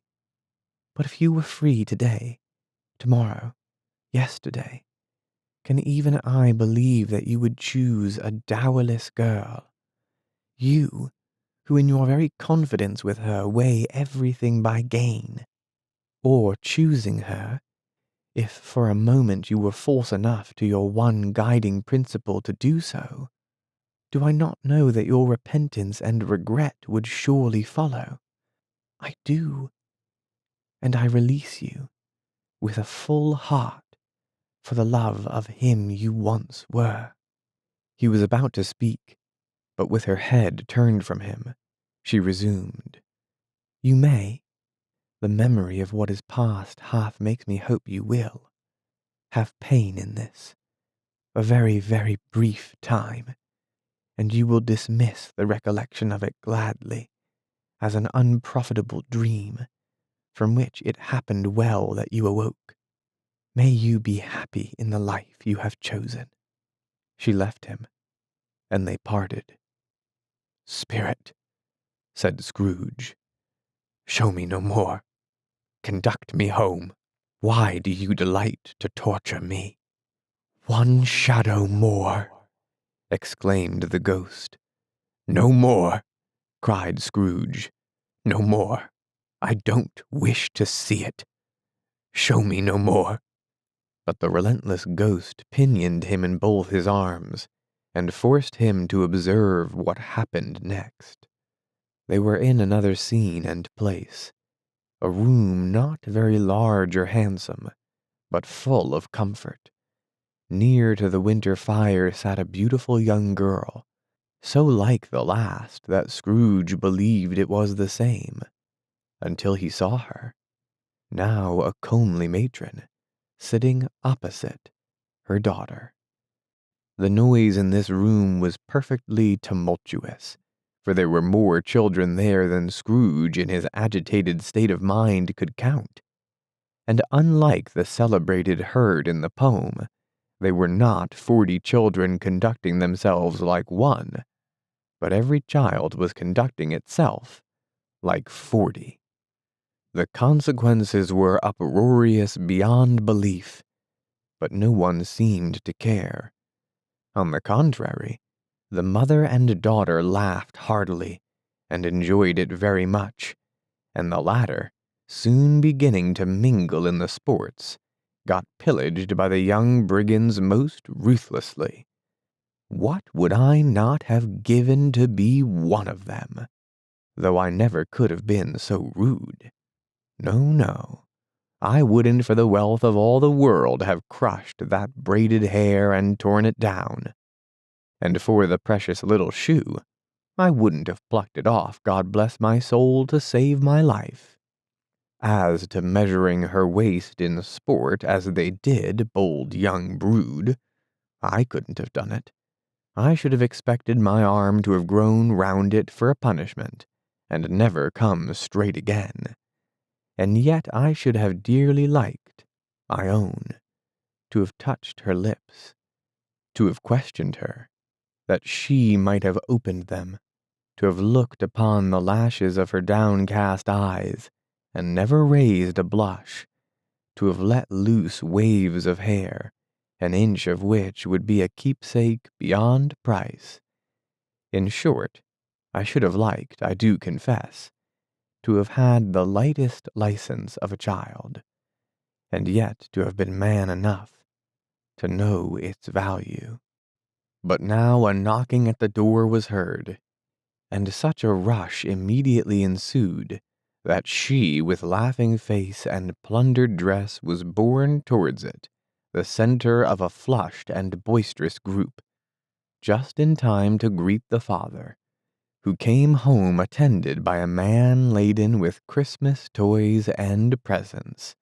Then the shouting and the struggling, and the onslaught that was made on the defenseless porter, the scaling him with chairs for ladders to dive into his pockets, despoil him of brown paper parcels, hold on tight by his cravat, hug him round his neck, pummel his back, and kick his legs in irrepressible affection. The shouts of wonder and delight with which the development of every package was received. The terrible announcement that the baby had been taken in the act of putting a doll's frying pan into its mouth, and was more than suspected of having swallowed a fictitious turkey glued on a wooden platter.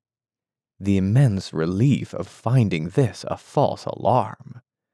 The joy and gratitude and ecstasy.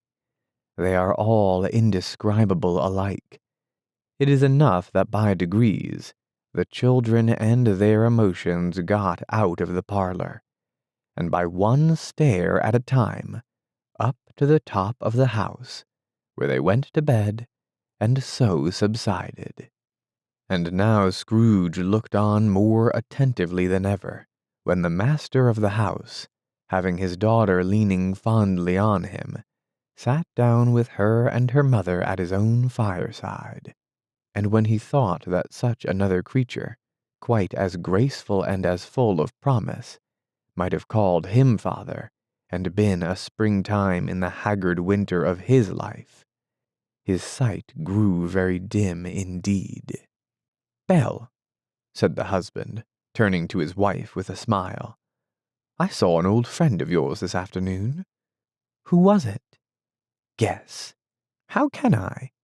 "Tut, don't I know?" she added in the same breath, laughing as he laughed. "Mr. Scrooge." Mr. Scrooge it was. I passed his office window, and as it was not shut up, and he had a candle inside, I could scarcely help seeing him.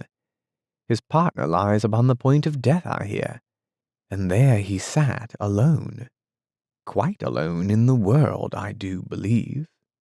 "Spirit," said Scrooge in a broken voice, "remove me from this place." "I told you these were shadows of things that have been," said the ghost. "That they are what they are, do not blame me." "Remove me," Scrooge exclaimed. "I cannot bear it." He turned upon the ghost, and seeing that it looked upon him with a face, in which in some strange way there were fragments of all the faces it had shown him, wrestled with it. "Leave me! Take me back! Haunt me no longer!" In the struggle, if that can be called a struggle in which the ghost, with no visible resistance on its own part, was undisturbed by any effort of its adversary, Scrooge observed that its light was burning high and bright, and dimly connecting that with its influence over him. He seized the extinguisher cap, and by a sudden action, pressed it down upon its head. The spirit dropped beneath it, so that the extinguisher covered its whole form. But though Scrooge pressed it down with all its force, he could not hide the light, which streamed from under it in an unbroken flood upon the ground. He was conscious of being exhausted, and overcome by an irresistible drowsiness, and further, of being in his own bedroom. He gave the cap a parting squeeze, in which his hand relaxed, and had barely time to reel to bed, before he sank into a heavy sleep. Stave 3, the second of the three spirits. Awakening in the middle of a prodigiously tough snore, and sitting up in bed to get his thoughts together, Scrooge had no occasion to be told that the bell was again upon the stroke of 1. He felt that he was restored to consciousness in the right nick of time, for the especial purpose of holding a conference with the second messenger dispatched to him through Jacob Marley's intervention. But finding that he turned uncomfortably cold when he began to wonder which of his curtains this new specter would draw back, he put them every one aside with his own hands, and lying down again, established a sharp lookout all round the bed, for he wished to challenge the spirit on the moment of its appearance, and did not wish to be taken by surprise and made nervous.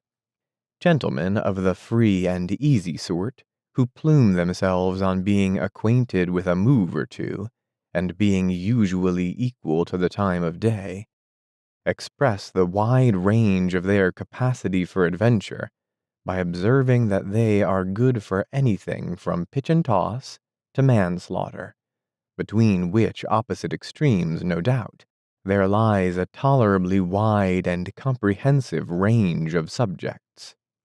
Without venturing for Scrooge quite as heartily as this, I don't mind calling on you to believe that he was ready for a good broad field of strange appearances, and that nothing between a baby and rhinoceros would have astonished him very much. Now, being prepared for almost anything, he was not by any means prepared for nothing, and consequently, when the bell struck 1 and no shape appeared, he was taken with a violent fit of trembling. 5 minutes, 10 minutes, a quarter of an hour went by, yet nothing came.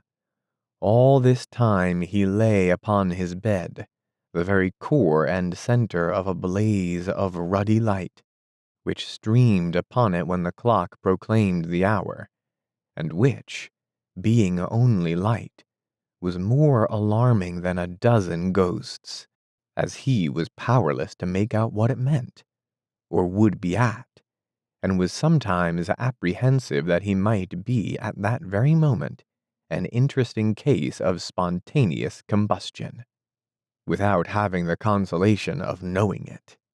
At last, however, he began to think, as you or I would have thought at first, for it is always the person not in the predicament who knows what ought to have been done in it, and would unquestionably have done it too. At last, I say, he began to think that the source and secret of this ghostly light might be in the adjoining room, from whence, on further tracing it, it seemed to shine. This idea taking full possession of his mind, he got up softly and shuffled in his slippers to the door. The moment Scrooge's hand was on the lock, a strange voice called him by his name and bade him enter. He obeyed. It was his own room, there was no doubt about that, but it had undergone a surprising transformation. The walls and ceiling were so hung with living green that it looked a perfect grove, from every part of which bright gleaming berries glistened. The crisp leaves of holly, mistletoe, and ivy reflected back the light, as if so many little mirrors had been scattered there, and such a mighty blaze went roaring up the chimney, as that dull petrification of a hearth had never known in Scrooge's time, or Marley's, or for many and many a winter season gone. Heaped up on the floor, to form a kind of throne, were turkeys, geese, game, poultry, brawn, great joints of meat, sucking pigs, long wreaths of sausages, mince pies, plum puddings, barrels of oysters, red-hot chestnuts, cherry-cheeked apples, juicy oranges, luscious pears, immense 12th cakes, and seething bowls of punch that made the chamber dim with their delicious steam. In easy state upon this couch, there sat a jolly giant, glorious to see, who bore a glowing torch in shape not unlike Plenty's horn, and held it up, high up, to shed its light on Scrooge as he came peeping round the door. "Come in!" exclaimed the ghost. "Come in, and know me better, man." Scrooge entered timidly, and hung his head before the spirit. He was not the dogged Scrooge he had been, and though the spirit's eyes were clear and kind, he did not like to meet them. "I am the ghost of Christmas Present," said the spirit. "Look upon me." Scrooge reverently did so. It was clothed in one simple green robe or mantle, bordered with white fur. This garment hung so loosely on the figure that its capacious breast was bare, as if disdaining to be warded or concealed by any artifice. Its feet, observable beneath the ample folds of the garment, were also bare, and on its head it wore no other covering than a holly wreath, set here and there with shining icicles.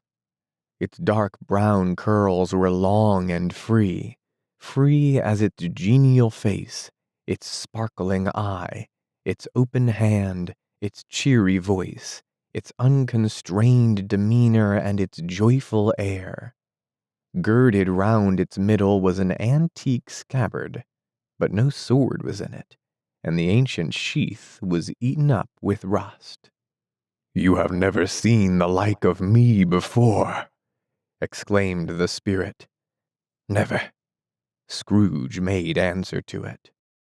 "Have never walked forth with the younger members of my family, meaning, for I am very young, my elder brothers born in these later years?" pursued the phantom. "I don't think I have," said Scrooge. "I'm afraid I have not.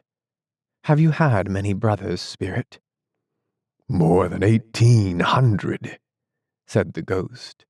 "A tremendous family to provide for," muttered Scrooge. The ghost of Christmas Present rose. "Spirit," said Scrooge submissively, "conduct me where you will. I went forth last night on compulsion, and I learned a lesson which is working now. Tonight, if you have aught to teach me, let me profit by it. Touch my robe." Scrooge did as he was told, and held it fast. Holly, mistletoe, red berries, ivy, turkey, geese, game, poultry, brawn, meat, pigs, sausages, oysters, pies, puddings, fruit, and punch all vanished instantly.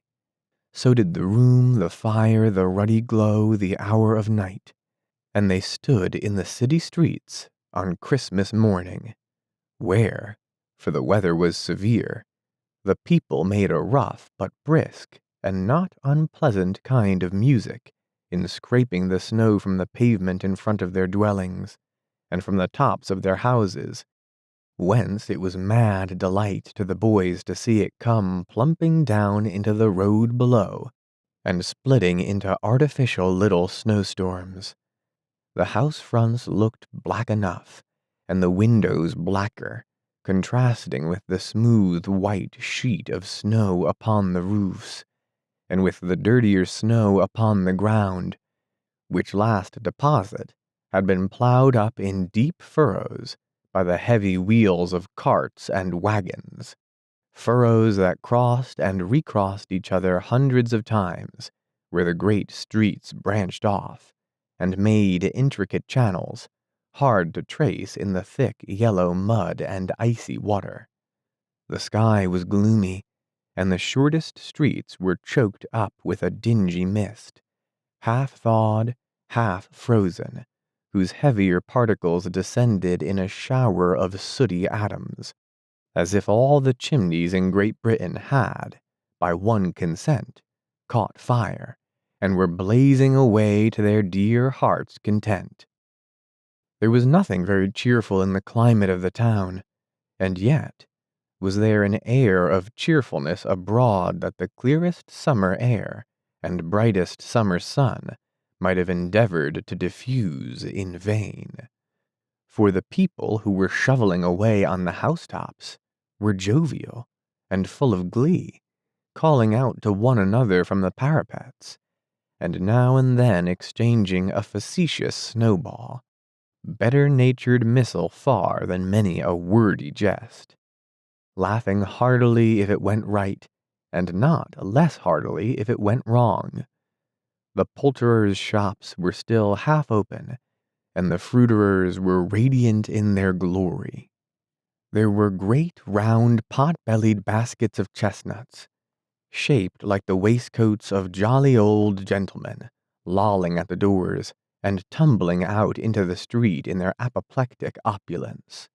There were ruddy, brown-faced, broad-girthed Spanish onions, shining in the fatness of their growth like Spanish friars, and winking from their shelves in wanton slyness at the girls as they went by, and glanced demurely at the hung-up mistletoe.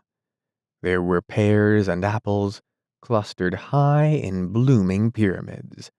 There were bunches of grapes, made in the shopkeeper's benevolence to dangle from conspicuous hooks, that people's mouths might water gratis as they passed. There were piles of filberts, mossy and brown, recalling in their fragrance ancient walks among the woods, and pleasant shufflings ankle-deep through withered leaves. There were Norfolk biffins, squat and swarthy, setting off the yellow of the oranges and lemons, and, in the great compactness of their juicy persons, urgently entreating and beseeching to be carried home in paper bags, and eaten after dinner. The very gold and silver fish, set forth among these choice fruits in a bowl, though members of a dull and stagnant-blooded race, appeared to know that there was something going on, and to a fish went gasping round and round their little world in slow and passionless excitement. The grocers, oh, the grocers, nearly closed, with perhaps 2 shutters down, or 1, but through those gaps such glimpses. It was not alone that the scales descending on the counter made a merry sound, or that the twine and roller parted company so briskly, or that the canisters were rattled up and down like juggling tricks, or even that the blended scents of tea and coffee were so grateful to the nose, or even that the raisins were so plentiful and rare, the almonds so extremely white, the sticks of cinnamon so long and straight, the other spices so delicious, the candied fruits so caked and spotted with molten sugar, as to make the coldest lookers-on feel faint, and subsequently bilious. Nor was it that the figs were moist and pulpy, or that the French plums blushed in modest tartness from their highly decorated boxes, or that everything was good to eat, and in its Christmas dress. But the customers were all so hurried, and so eager in the hopeful promise of the day, that they tumbled up against each other at the door, crashing their wicker baskets wildly, and left their purchases upon the counter, and came rushing back to fetch them, and committed hundreds of the little mistakes in the best humor possible, while the grocer and his people were so frank and fresh that the polished hearts with which they fastened their aprons behind might have been their own, worn outside for general inspection, and for Christmas daws to peck at if they chose. But soon the steeples called good people all to church and chapel, and away they came, flocking through the streets in their best clothes and with their gayest faces, And at the same time, there emerged from scores of by-streets, lanes, and nameless turnings innumerable people carrying their dinners to the bakers' shops. The sight of these poor revelers appeared to interest the spirit very much, for he stood with Scrooge beside him in a baker's doorway, and taking off the covers as their bearers passed, sprinkled incense on their dinners from his torch. And it was a very uncommon kind of torch, for once or twice when there were angry words between some dinner carriers, who had just jostled each other, he shed a few drops of water on them from it, and their good humor was restored directly. For they said it was a shame to quarrel upon Christmas Day, and so it was. God love it, so it was. In time the bells ceased, and the bakers were shut up, and yet there was a genial shadowing forth of all these dinners and the progress of their cooking, in the thawed blotch of wet above each baker's oven, where the pavement smoked, as if its stones were cooking too.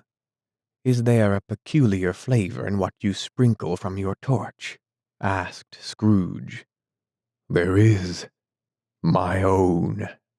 "Would it apply to any kind of dinner on this day?" asked Scrooge. "To any kindly given. To a poor one most." "Why to a poor one most?" asked Scrooge. "Because it needs it most." "Spirit," said Scrooge after a moment's thought, "I wonder you, of all the beings in the many worlds about us, should desire to cramp these people's opportunities of innocent enjoyment." "I?" cried the spirit. "You would deprive them of their means of dining every seventh day, often the only day on which they can be said to dine at all," said Scrooge. "Wouldn't you?" "I?" cried the spirit. "You seek to close these places on the seventh day," said Scrooge, "and it comes to the same thing." "I seek?" exclaimed the spirit. "Forgive me if I am wrong. It has been done in your name, or at least in that of your family," said Scrooge. "There are some upon this earth of yours," returned the spirit, "who lay claim to know us, and who do their deeds of passion, pride, ill will, hatred, envy, bigotry, and selfishness in our name, who are as strange to us and all our kith and kin as if they had never lived. Remember that, and charge their doings on themselves, not on us."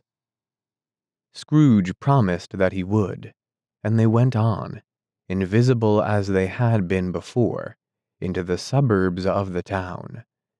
It was a remarkable quality of the ghost, which Scrooge had observed at the baker's, that notwithstanding his gigantic size, he could accommodate himself to any place with ease, and that he stood beneath a low roof quite as gracefully and like a supernatural creature as it was possible he could have done in any lofty hall. And perhaps it was the pleasure the good spirit had in showing off this power of his, or else it was his own kind, generous, hearty nature, and his sympathy with all poor men, that led him straight to Scrooge's clerks. For there he went, and took Scrooge with him, holding to his robe, and on the threshold of the door the spirit smiled, and stopped to bless Bob Cratchit's dwelling with the sprinkling of his torch. Think of that. Bob had but 15 bob a week himself. He pocketed on Saturdays but 15 copies of his Christian name, and yet the ghost of Christmas present blessed his 4-roomed house. Then up rose Mrs. Cratchit, Cratchit's wife, dressed out but poorly in a twice-turned gown, but brave in ribbons, which are cheap and make a goodly show for 6pence, and she laid the cloth assisted by Belinda Cratchit, second of her daughters, also brave in ribbons, while Master Peter Cratchit plunged a fork into the saucepan of potatoes, and getting the corners of his monstrous shirt collar, Bob's private property, conferred upon his son and heir in honor of the day, into his mouth, rejoiced to find himself so gallantly attired, and yearned to show his linen in the fashionable parks. And now 2 smaller Cratchits, boy and girl, came tearing in, screaming that outside the baker's they had smelt the goose and known it for their own, and basking in luxurious thoughts of sage and onion, these young Cratchits danced about the table and exalted Master Peter Cratchit to the skies, while he, not proud although his collars nearly choked him, blew the fire, until the slow potatoes bubbling up knocked loudly at the saucepan lid, to be let out and peeled. "What has ever got your precious father, then?" said Mrs. Cratchit, "and your brother Tiny Tim? And Martha wasn't as late last Christmas Day by half an hour." "Here's Martha, mother," said a girl, appearing as she spoke. "Here's Martha, mother," cried the 2 young Cratchits. "Hurrah! There's such a goose, Martha." "Why, bless your heart alive, my dear, how late you are," said Mrs. Cratchit, kissing her a dozen times, and taking off her shawl and bonnet for her with officious zeal. "We'd a deal of work to finish up last night," replied the girl, "and had to clear away this morning, mother." "Well, never mind, so long as you are come," said Mrs. Cratchit. "Sit ye down before the fire, my dear, and have a warm. Lord bless ye." "No, no, there's father coming," cried the 2 young Cratchits, who were everywhere at once. "Hide, Martha, hide." So Martha hid herself, and in came little Bob, the father, with at least 3 feet of comforter exclusive of the fringe hanging down before him, and his threadbare clothes darned up and brushed to look seasonable, and Tiny Tim upon his shoulder. Alas for Tiny Tim! He bore a little crutch, and had his limbs supported by an iron frame. "Why, where's our Martha?" cried Bob Cratchit, looking around. "Not coming," said Mrs. Cratchit. "Not coming," said Bob, with a sudden declension in his high spirits, for he had been Tim's blood horse all the way from church, and had come home rampant. "Not coming upon Christmas Day." Martha didn't like to see him disappointed if it were only in joke, so she came out prematurely from behind the closet door, and ran into his arms, while the 2 young Cratchits hustled Tiny Tim, and bore him off to the wash-house, that he might hear the pudding singing in the copper. "And how did little Tim behave?" asked Mrs. Cratchit, when she had rallied Bob on his credulity, and Bob had hugged his daughter to his heart's content. "As good as gold," said Bob, "and better. Somehow he gets thoughtful sitting by himself so much, and thinks the strangest things you ever heard. He told me coming home that he hoped the people saw him in the church because he was a cripple, and it might be pleasant to them to remember upon Christmas Day, who made lame beggars walk and blind men see." Bob's voice was tremulous when he told them this, and trembled more when he said that Tiny Tim was growing strong and hardy. His active little crutch was heard upon the floor, and back came Tiny Tim before another word was spoken, escorted by his brother and sister to his stool before the fire. And while Bob, turning up his cuffs as if, poor fellow, they were capable of being made more shabby, compounded some hot mixture in a jug with gin and lemons, and stirred it round and put it on the hob to simmer, Master Peter and the 2 ubiquitous young Cratchits went to fetch the goose, with which they soon returned in high procession. Such a bustle ensued that you might have thought a goose the rarest of all birds, a feathered phenomenon, to which a black swan was a matter of course. And in truth, it was something very like it in that house. Mrs. Cratchit made the gravy, ready beforehand in a little saucepan, hissing hot. Master Peter mashed the potatoes with incredible vigor.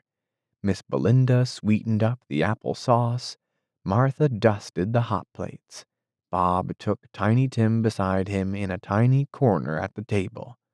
The two young Cratchits set chairs for everybody, not forgetting themselves, and mounting guard upon their post, crammed spoons into their mouths, lest they should shriek for goose before their turn came to be helped.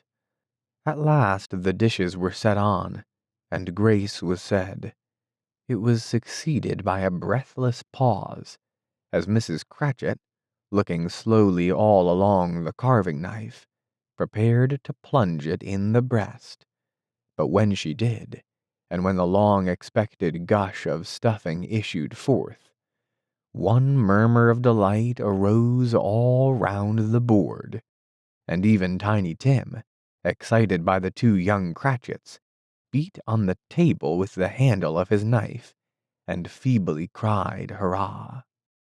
There never was such a goose. Bob said he didn't believe there ever was such a goose cooked. Its tenderness and flavor, size and cheapness, were the themes of universal admiration. Eked out by apple sauce and mashed potatoes, it was a sufficient dinner for the whole family. Indeed, as Mrs. Cratchit said with great delight, surveying one small atom of a bone upon the dish, they hadn't ate it all at last. Yet everyone had had enough, and the youngest Cratchits in particular were steeped in sage and onion to the eyebrows.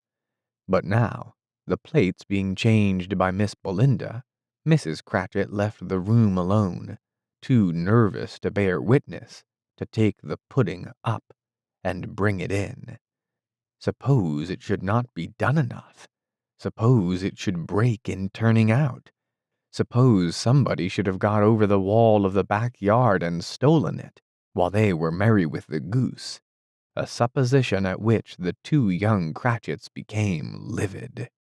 All sorts of horrors were supposed. Hallo! A great deal of steam. The pudding was out of the copper. A smell like a washing day. That was the cloth. A smell like an eating house and a pastry cook's next door to each other, with a laundress's next door to that. That was the pudding. In half a minute Mrs. Cratchit entered, flushed, but smiling proudly, with the pudding like a speckled cannon-ball, so hard and firm, blazing in half a quartern of ignited brandy, and bedight with Christmas holly stuck into the top. "Oh, a wonderful pudding," Bob Cratchit said, and calmly too, that he regarded it as the greatest success achieved by Mrs. Cratchit since their marriage. Mrs. Cratchit said that now the weight was off her mind, she would confess she had her doubts about the quantity of flour. Everybody had something to say about it, but nobody said or thought it was at all a small pudding for a large family. It would have been flat heresy to do so. Any Cratchit would have blushed to hint at such a thing. At last the dinner was all done. The cloth was cleared, the hearth swept, and the fire made up. The compound in the jug being tasted, and considered perfect, apples and oranges were put upon the table, and a shovelful of chestnuts on the fire. Then all the Cratchit family drew round the hearth, in what Bob Cratchit called a circle, meaning a half one, and at Bob Cratchit's elbow stood the family display of glass, 2 tumblers and a custard cup without a handle. These held the hot stuff from the jug, however, as well as golden goblets would have done, and Bob served it out with beaming looks, while the chestnuts on the fire sputtered and cracked noisily.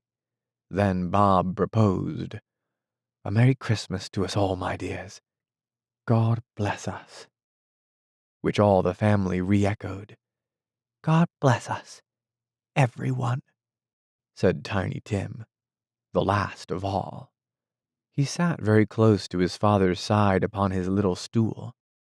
Bob held his withered little hand in his, as if he loved the child and wished to keep him by his side, and dreaded that he might be taken from him.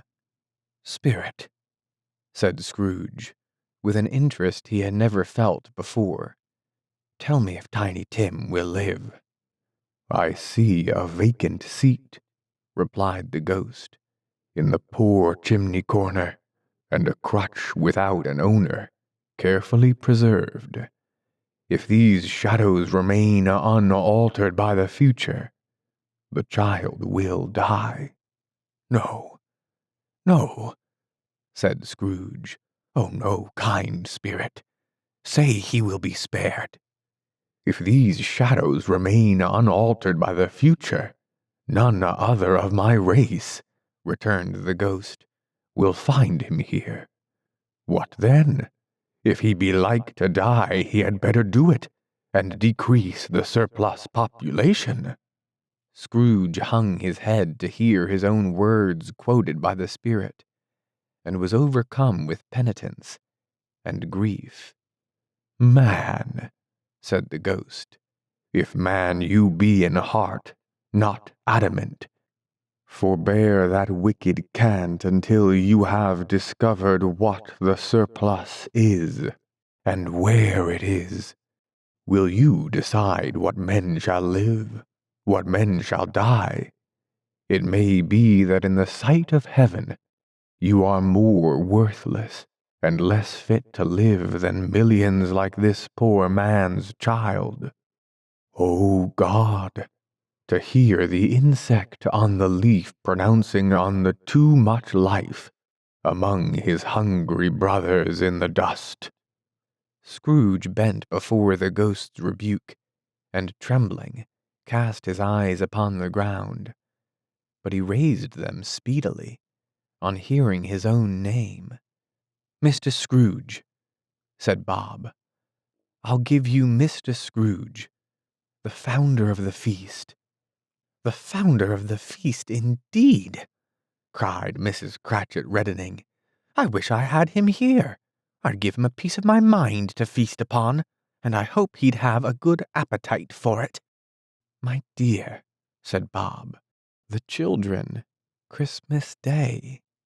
It should be Christmas Day, I am sure, said she, on which one drinks the health of such an odious, stingy, hard, unfeeling man as Mr. Scrooge. You know he is, Robert. Nobody knows it better than you do, poor fellow. My dear, was Bob's mild answer, Christmas Day. I'll drink his health for your sake, and the day's, said Mrs. Cratchit. Not for his. Long life to him. A Merry Christmas and a Happy New Year. He'll be very merry and very happy, I have no doubt. The children drank the toast after her.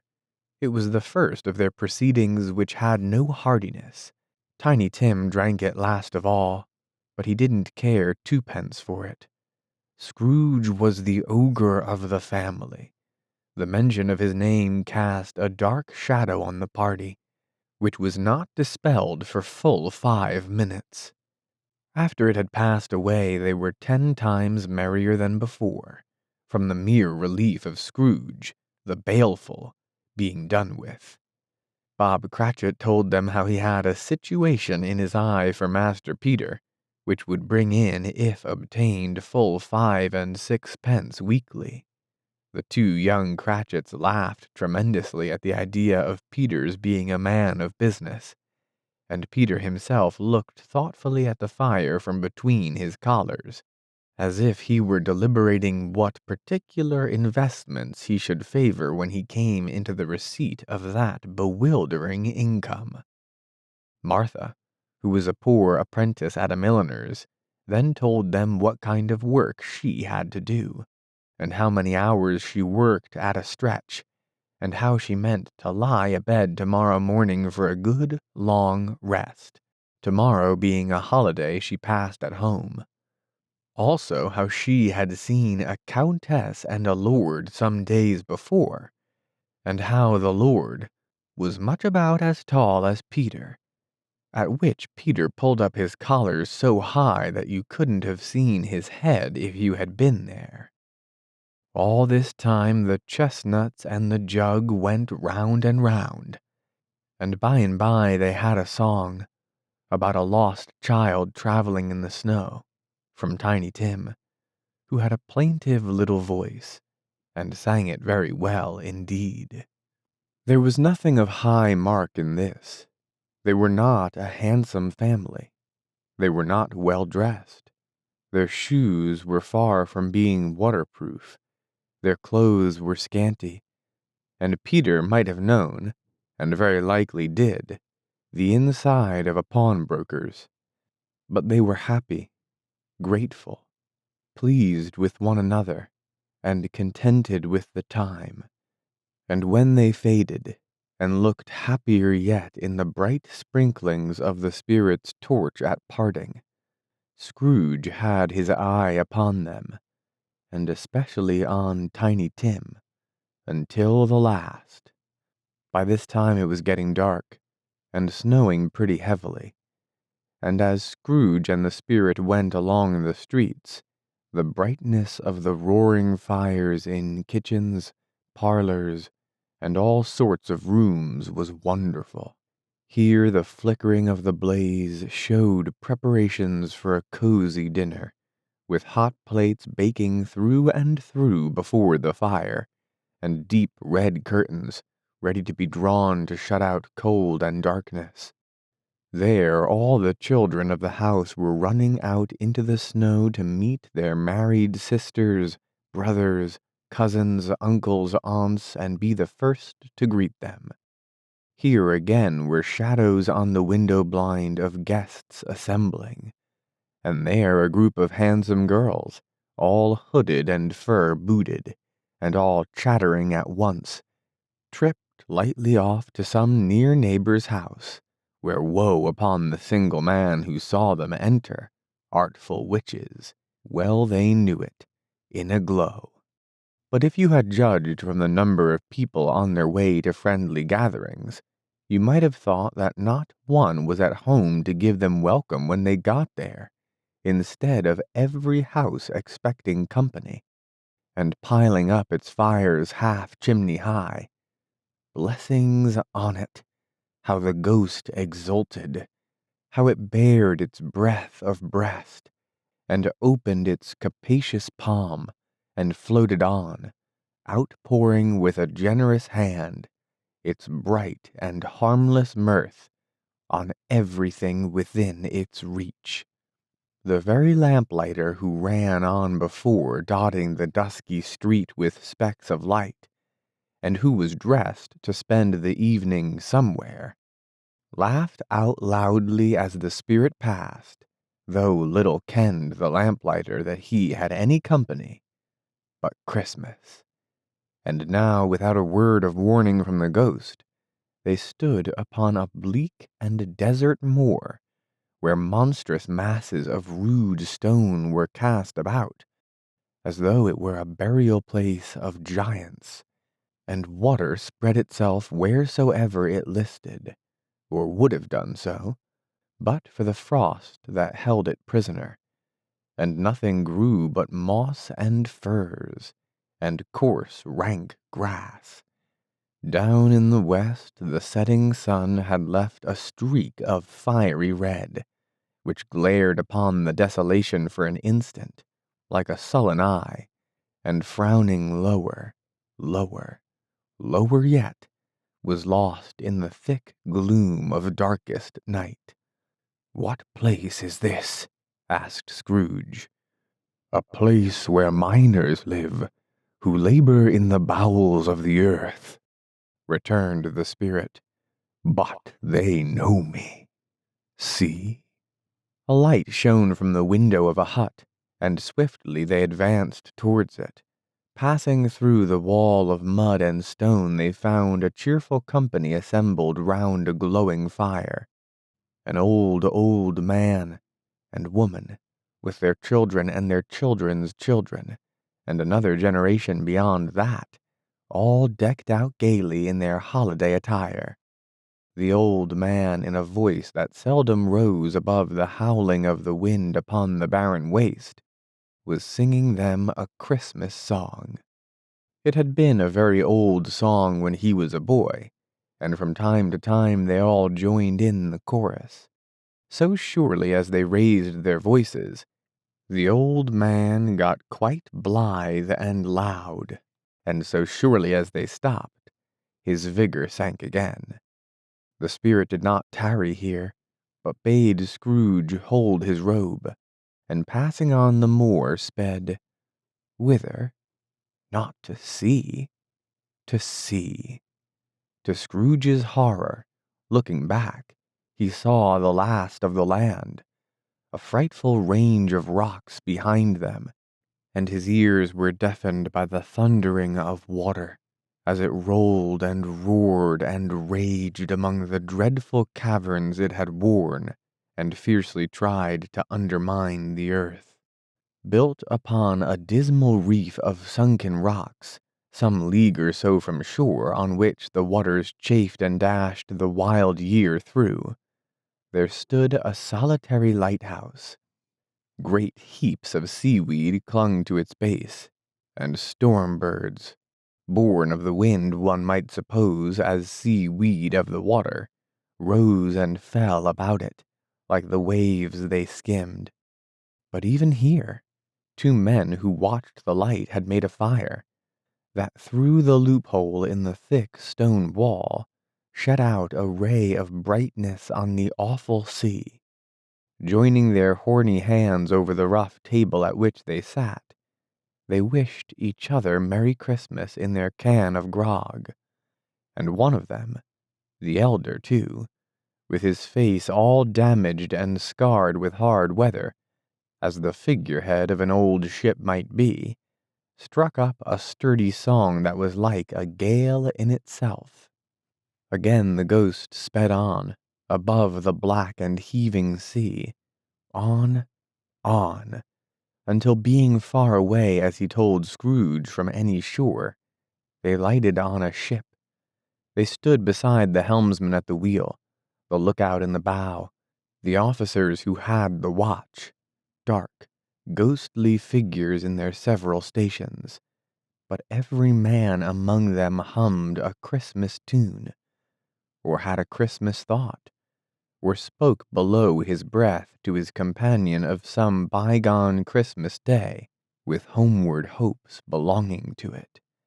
And every man on board, waking or sleeping, good or bad, had had a kinder word for another on that day than on any day in the year, and had shared to some extent in its festivities, and had remembered those he cared for at a distance, and had known that they delighted to remember him. It was a great surprise to Scrooge while listening to the moaning of the wind, and thinking what a solemn thing it was to move on through the lonely darkness over an unknown abyss, whose depths were secrets as profound as death.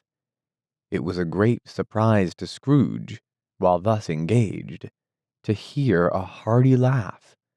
It was a much greater surprise to Scrooge to recognize it as his own nephew's, and to find himself in a bright, dry, gleaming room, with the spirit standing smiling by his side, and looking at that same nephew with approving affability.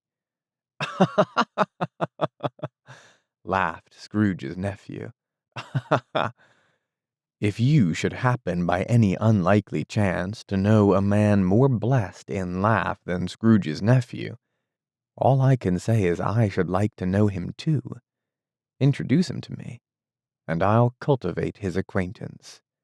It is a fair, even-handed, noble adjustment of things, that while there is infection in disease and sorrow, There is nothing in the world so irresistibly contagious as laughter and good humor.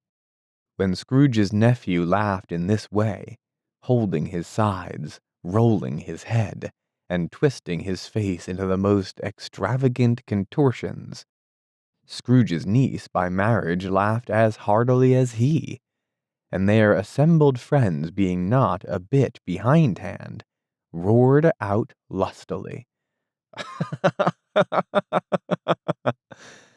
He said that Christmas was a humbug, as I live, cried Scrooge's nephew. He believed it, too. More shame for him, Fred, said Scrooge's niece indignantly. Bless those women. They never do anything by halves. They are always in earnest.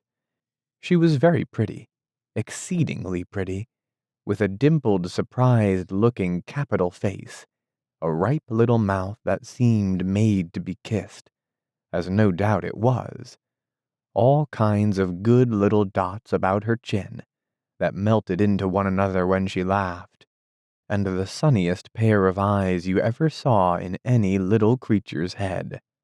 Altogether she was what you would have called provoking, you know, but satisfactory too. Oh, perfectly satisfactory.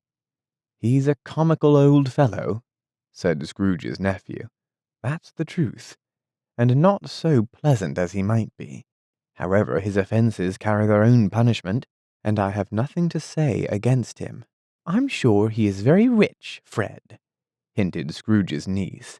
At least you always tell me so. What of that, my dear? Said Scrooge's nephew. His wealth is of no use to him. He don't do any good with it.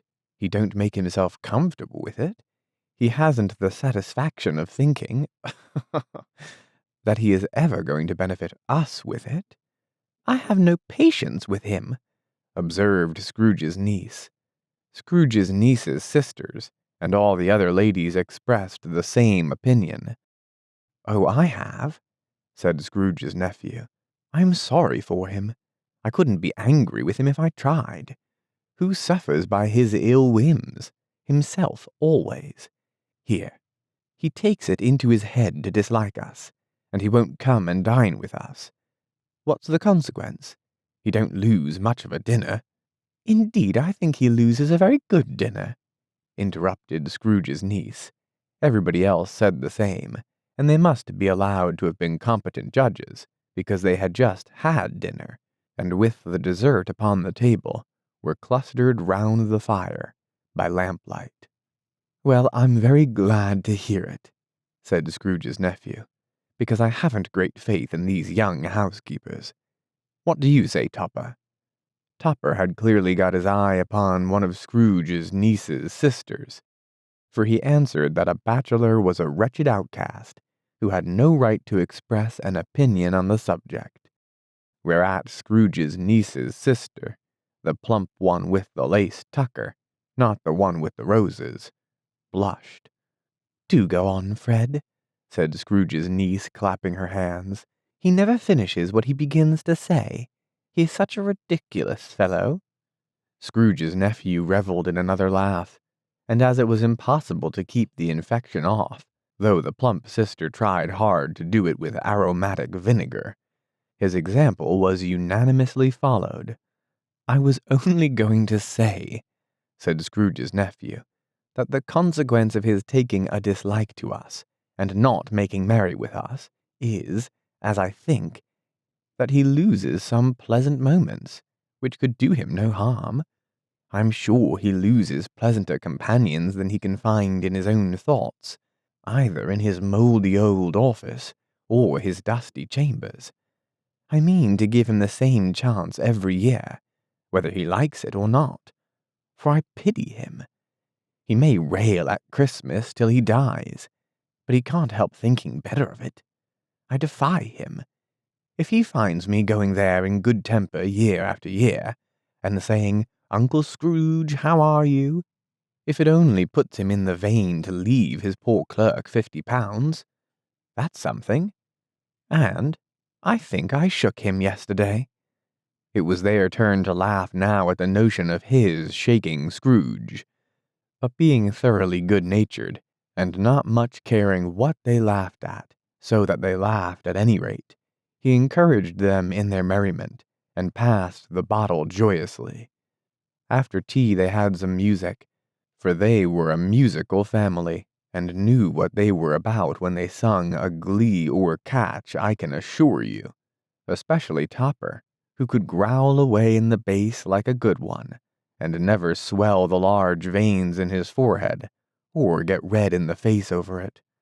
Scrooge's niece played well upon the harp, and played among other tunes a simple little air, a mere nothing you might learn to whistle it in 2 minutes, which had been familiar to the child who fetched Scrooge from the boarding school, as he had been reminded by the ghost of Christmas past. When this strain of music sounded, all the things that ghost had showed him came upon his mind.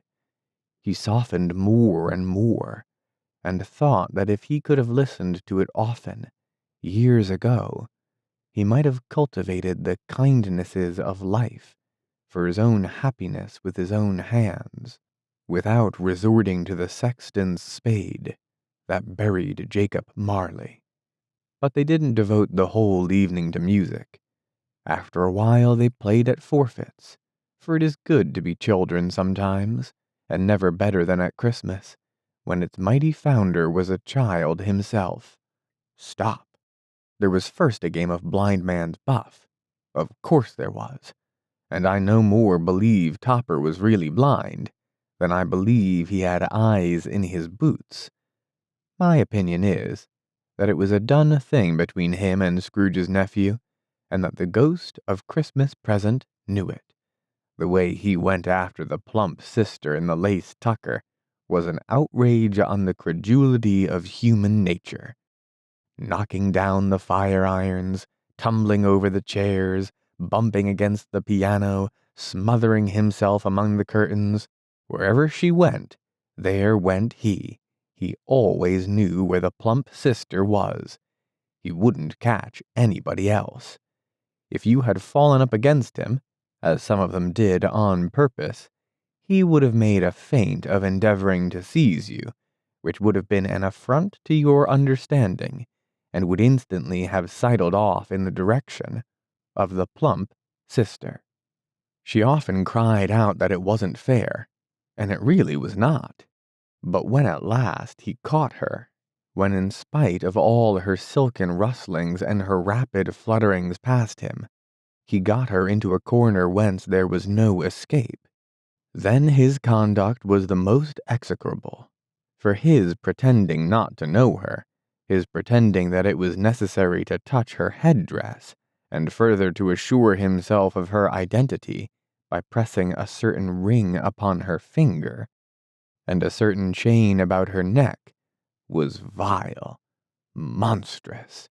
No doubt she told him her opinion of it, when, another blind man being in office, they were so very confidential together, behind the curtains. Scrooge's niece was not one of the blind man's buff party, but was made comfortable with a large chair and a footstool in a snug corner, where the ghost and Scrooge were close behind her.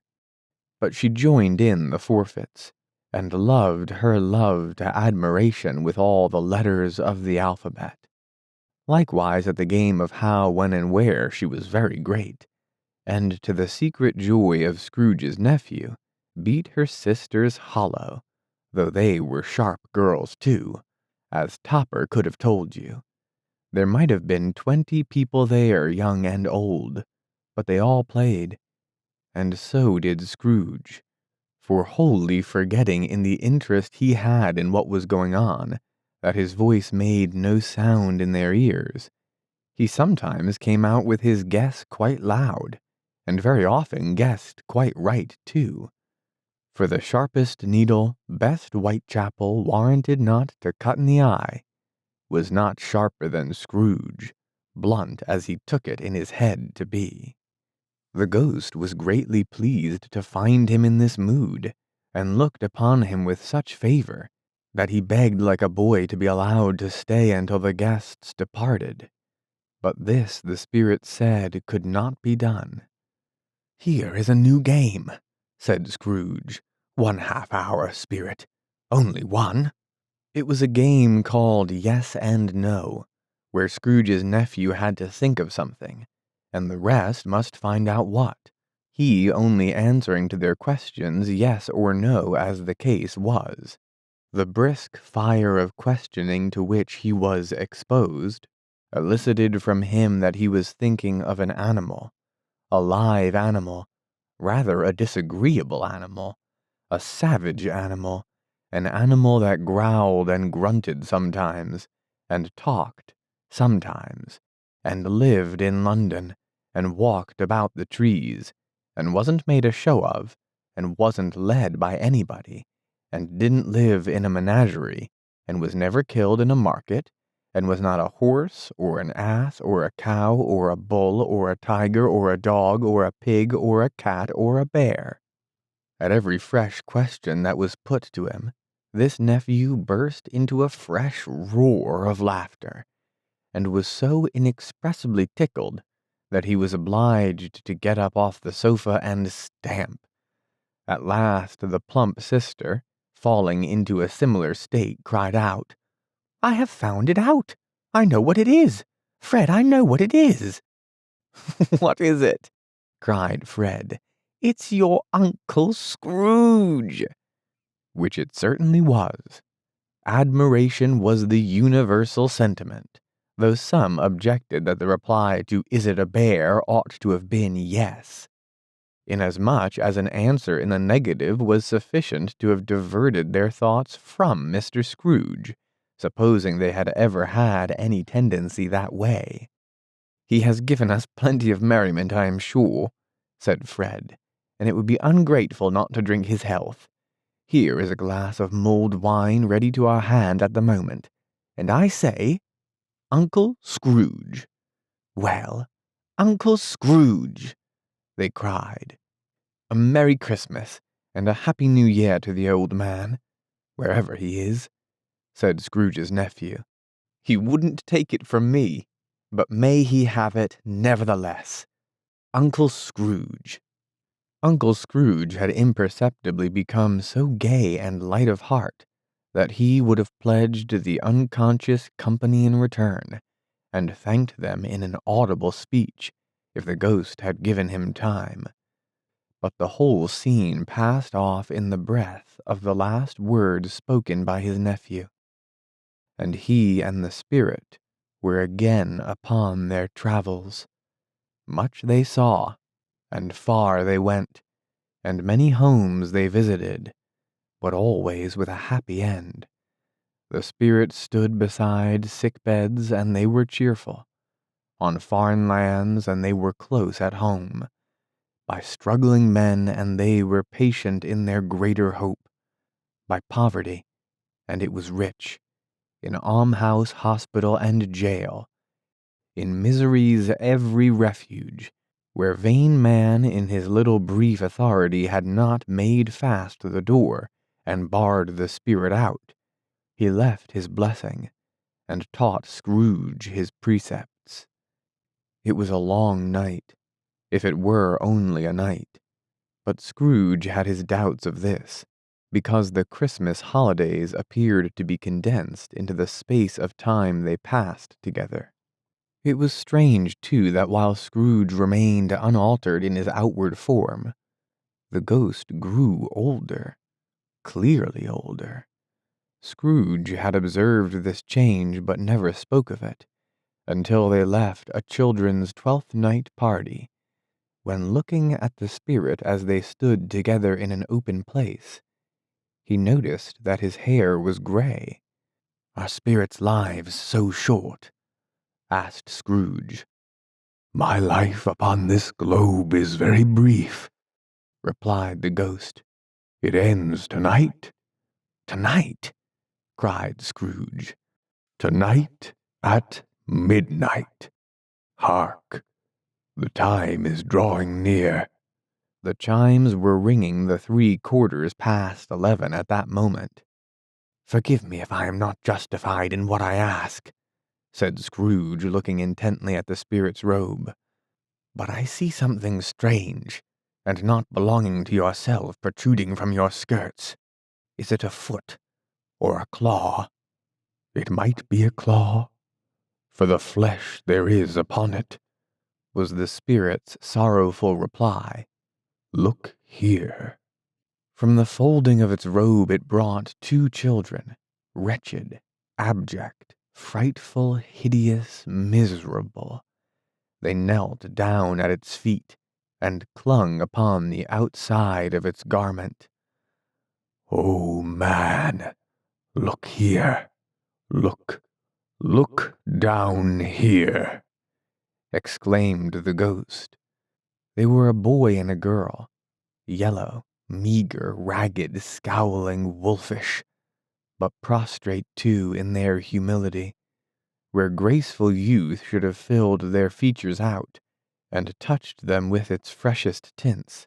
A stale and shriveled hand like that of age had pinched and twisted them, and pulled them into shreds. Where angels might have sat enthroned, devils lurked and glared out menacing. No change, no degradation, no perversion of humanity in any grade through all the mysteries of wonderful creation has monsters half so horrible and dread. Scrooge started back appalled, having them shown to him in this way. He tried to say they were fine children, but the words choked themselves, rather than be parties to a lie of such enormous magnitude. "Spirit, are they yours?" Scrooge could say no more. "They are man's," said the spirit, looking down upon them, "and they cling to me, appealing from their fathers. This boy is ignorance, this girl is want. Beware them both and all of their degree, but most of all beware this boy, for on his brow I see that written which is doom, unless the writing be erased.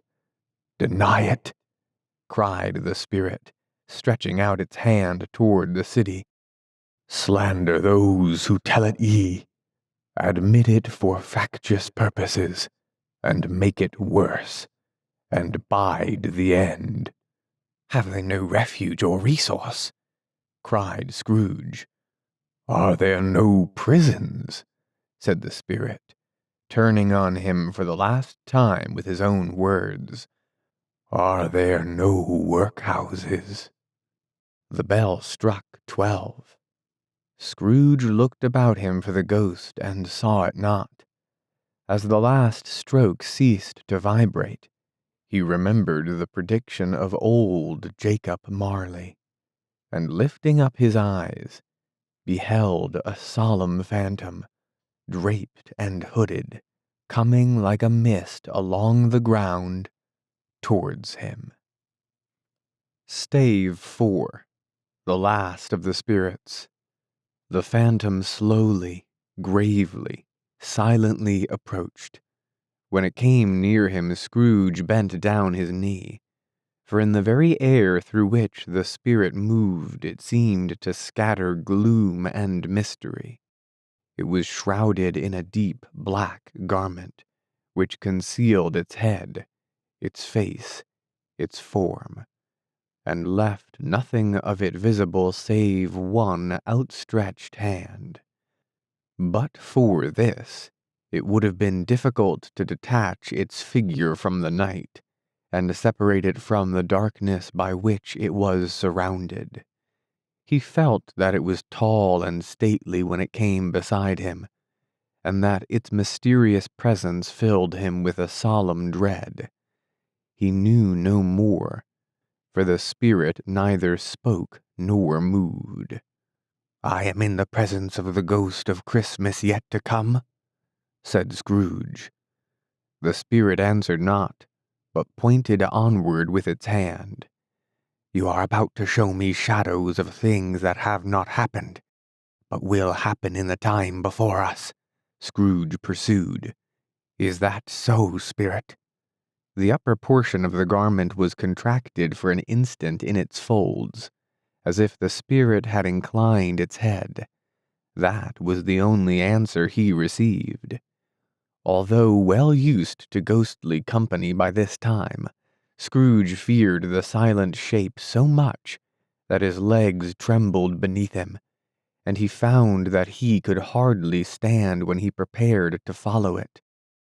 The spirit paused a moment, as observing his condition, and giving him time to recover.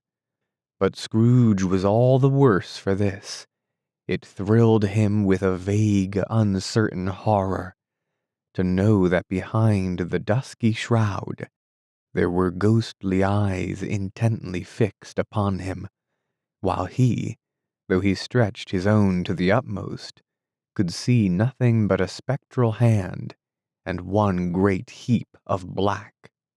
"Ghost of the future," he exclaimed, "I fear you more than any specter I have seen. But as I know your purpose is to do me good, and as I hope to live to be another man from what I was, I am prepared to bear you company, and do it with a thankful heart. Will you not speak to me?" It gave him no reply. The hand was pointed straight before them. "Lead on," said Scrooge. "Lead on. The night is waning fast, and it is a precious time to me, I know. Lead on, spirit." The phantom moved away as it had come towards him. Scrooge followed in the shadow of its dress, which bore him up, he thought, and carried him along. They scarcely seemed to enter the city, for the city rather seemed to spring up about them, and encompass them of its own act. But there they were in the heart of it, on 'change, amongst the merchants who hurried up and down, and chinked the money in their pockets, and conversed in groups, and looked at their watches, and trifled thoughtfully with their great gold seals, and so forth, as Scrooge had seen them often. The spirit stopped beside one little knot of businessmen. Observing that the hand was pointed to them, Scrooge advanced to listen to their talk. "No," said a great fat man with a monstrous chin. "I don't know much about it either way. I only know he's dead." "When did he die?" inquired another. "Last night, I believe." "Why, what was the matter with him?" asked a third, taking a vast quantity of snuff out of a very large snuff-box. "I thought he'd never die." "God knows," said the first with a yawn. "What has he done with his money?" asked a red-faced gentleman with a pendulous excrescence on the end of his nose that shook like the gills of a turkey-cock. "I haven't heard," said the man with the large chin, yawning again. "Left it to his company, perhaps. He hasn't left it to me. That's all I know." This pleasantry was received with a general laugh.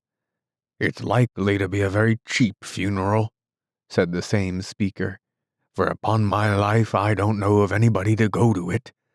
Suppose we make up a party, and volunteer." "I don't mind going if lunch is provided," observed the gentleman with the excrescence on his nose. "But I must be fed if I make one."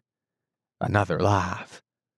"Well, I'm the most disinterested among you, after all," said the first speaker, "for I never wear black gloves, and I never eat lunch. But I'll offer to go if anybody else will. When I come to think of it, I'm not at all sure that I wasn't his most particular friend, for we used to stop and speak whenever we met. Bye-bye." Speakers and listeners strolled away and mixed with other groups. Scrooge knew the men, and looked towards the spirit for an explanation. The phantom glided on into a street. Its finger pointed to two persons meeting. Scrooge listened again, thinking that the explanation might lie here. He knew these men also perfectly. They were men of business, very wealthy, and of great importance. He had made a point of always standing well in their esteem, in a business point of view, that is. Strictly in a business point of view. "How are you?" said one. "How are you?" returned the other. "Well," said the first. "Old Scratch has got his own at last, hey?" "So I am told," returned the second. "Cold, isn't it? Seasonable for Christmas time? You're not a skater, I suppose?" "No, no. Something else to think of. Good morning." Not another word. That was their meeting, their conversation, and their parting.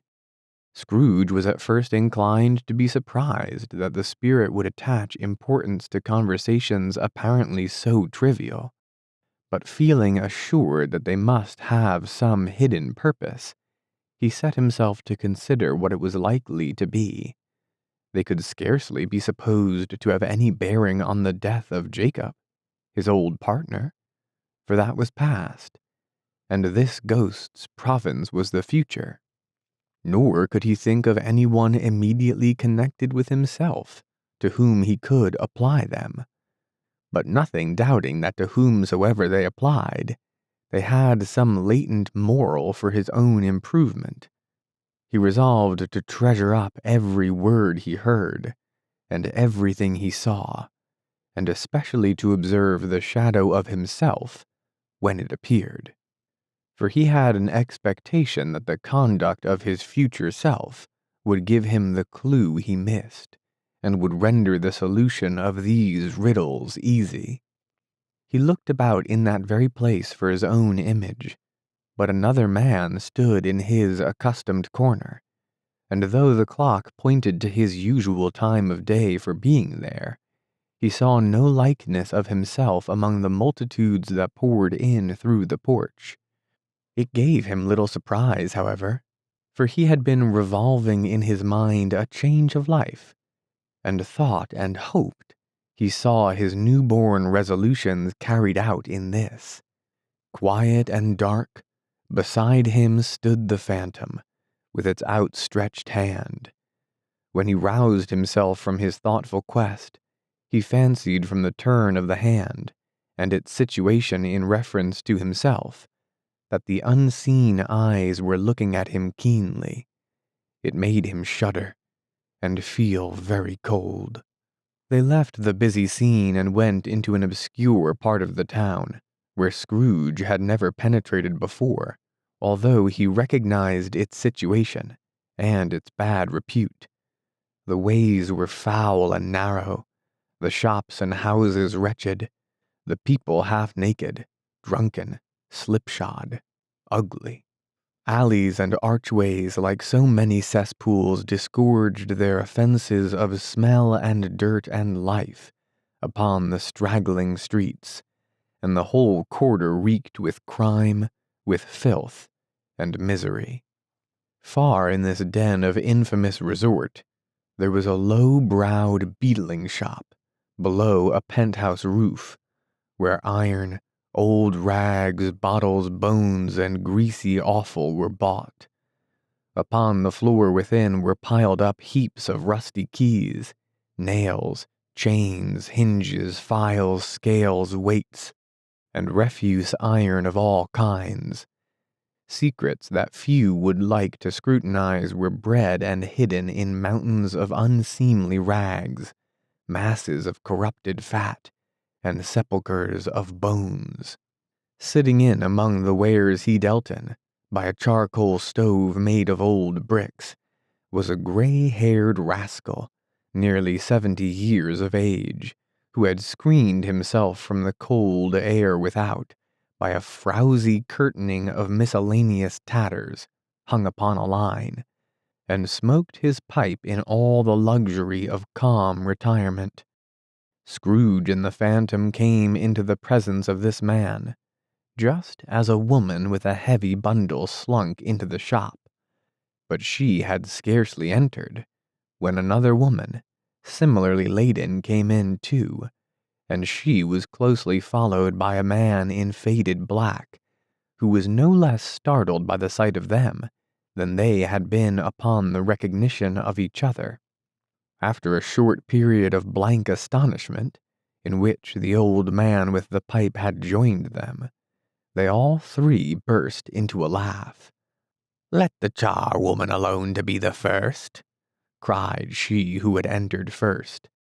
"Let the laundress alone to be the second, and let the undertaker's man alone to be the third. Look here, old Joe, here's a chance, if we haven't all three met here without meaning it." "You couldn't have met in a better place," said old Joe, removing his pipe from his mouth. "Come into the parlor. You were made free of it long ago, you know, and the other two ain't strangers. Stop till I shut the door of the shop. Ah, how it shrieks. There ain't such a rusty bit of metal in the place as its own hinges, I believe, and I'm sure there's no such old bones here as mine. We're all suitable to our own calling. We're well matched. Come into the parlor. Come into the parlor." The parlor was the space behind the screen of rags. The old man raked the fire together with an old stair rod, and having trimmed his smoky lamp, for it was night, with the stem of his pipe, put it in his mouth again. While he did this, the woman who had already spoken threw her bundle on the floor, and sat down in a flaunting manner on a stool, crossing her elbows on her knees, and looking with a bold defiance at the other two. "What odds, then? What odds, Mrs. Dilber?" said the woman. "Every person has a right to take care of themselves. He always did." "That's true indeed," said the laundress. "No man more so." "Why, then, don't stand staring as if you was afraid, woman. Who's the wiser? We're not going to pick holes in each other's coats, I suppose?" "No, indeed," said Mrs. Dilber and the man together. "We should hope not." "Very well, then," cried the woman. "That's enough. Who's the worse for the loss of a few things like these? Not a dead man, I suppose?" "No, indeed," said Mrs. Dilber, laughing. "If he wanted to keep him after he was dead, a wicked old screw," pursued the woman, "why wasn't he natural in his lifetime? If he had been, he'd have somebody to look after him when he was struck with death, instead of lying gasping out his last there alone by himself." "It's the truest word that ever was spoke," said Mrs. Dilber. "It's a judgment on him." "I wish it was a little heavier judgment," replied the woman, "and it should have been, you may depend upon it, if I could have laid my hands on anything else. Open that bundle, old Joe, and let me know the value of it. Speak out plain. I'm not afraid to be the first, nor afraid for them to see it. We know pretty well that we were helping ourselves before we met here, I believe. It's no sin. Open the bundle, Joe." But the gallantry of her friends would not allow of this, and the man in faded black, mounting the breach first, produced his plunder. It was not extensive. A seal or two, a pencil case, a pair of sleeve buttons, and a brooch of no great value were all. They were severally examined and appraised by old Joe, who chalked the sums he was disposed to give for each upon the wall, and added them up into a total when he found there was nothing more to come. "That's your account," said Joe, "and I wouldn't give another sixpence if I was to be boiled for not doing it. Who's next?" Mrs. Dilber was next. Sheets and towels, a little wearing apparel, 2 old-fashioned silver teaspoons, a pair of sugar tongs, and a few boots. Her account was stated on the wall in the same manner. "I always give too much to ladies. It's a weakness of mine, and that's the way I ruin myself," said old Joe. "That's your account. If you asked me for another penny, and made it an open question, I'd repent of being so liberal, and knock off half a crown." "And now undo my bundle, Joe," said the first woman. Joe went down on his knees for the greater convenience of opening it, and having unfastened a great many knots, dragged out a large and heavy roll of some dark stuff. "What do you call this?" said Joe. "Bed curtains?" "Ah!" returned the woman, laughing and leaning forward on her crossed arms. "Bed curtains. You don't mean to say you took 'em down, rings and all, with him lying there?" said Joe. "Yes, I do," replied the woman. "Why not?" "You were born to make your fortune," said Joe, "and you'll certainly do it." "I certainly shan't hold my hand when I can get anything in it by reaching it out for the sake of such a man as he was. I promise you, Joe," returned the woman coolly. "Don't drop the oil upon the blankets now." "His blankets?" asked Joe. "Whose else do you think?" replied the woman. "He isn't likely to take cold without 'em, I dare say." "I hope he didn't die of anything catching, eh?" said old Joe, stopping in his work and looking up. "Don't you be afraid of that," returned the woman. "I ain't so fond of his company that I'd loiter about him for such things if he did. Ah, you may look through that shirt till your eyes ache, but you won't find a hole in it, nor a threadbare place. It's the best he had, and a fine one, too. They'd have wasted it if it hadn't been for me." "What do you call wasting of it?" asked old Joe. "Putting it on him to be buried in, to be sure," replied the woman with a laugh. "Somebody was fool enough to do it, but I took it off again. If calico ain't good enough for such a purpose, it isn't good enough for anything. It's quite as becoming to the body. He can't look uglier than he did in that one." Scrooge listened to this dialogue in horror, as they sat grouped about their spoil in the scanty light afforded by the old man's lamp. He viewed them with a detestation and disgust, which could hardly have been greater, though they had been obscene demons, marketing the corpse itself. "Ha ha!" laughed the same woman, when old Joe, producing a flannel bag with money in it, told out their several gains upon the ground. "This is the end of it, you see. He frightened every one away from him when he was alive, to profit us when he was dead."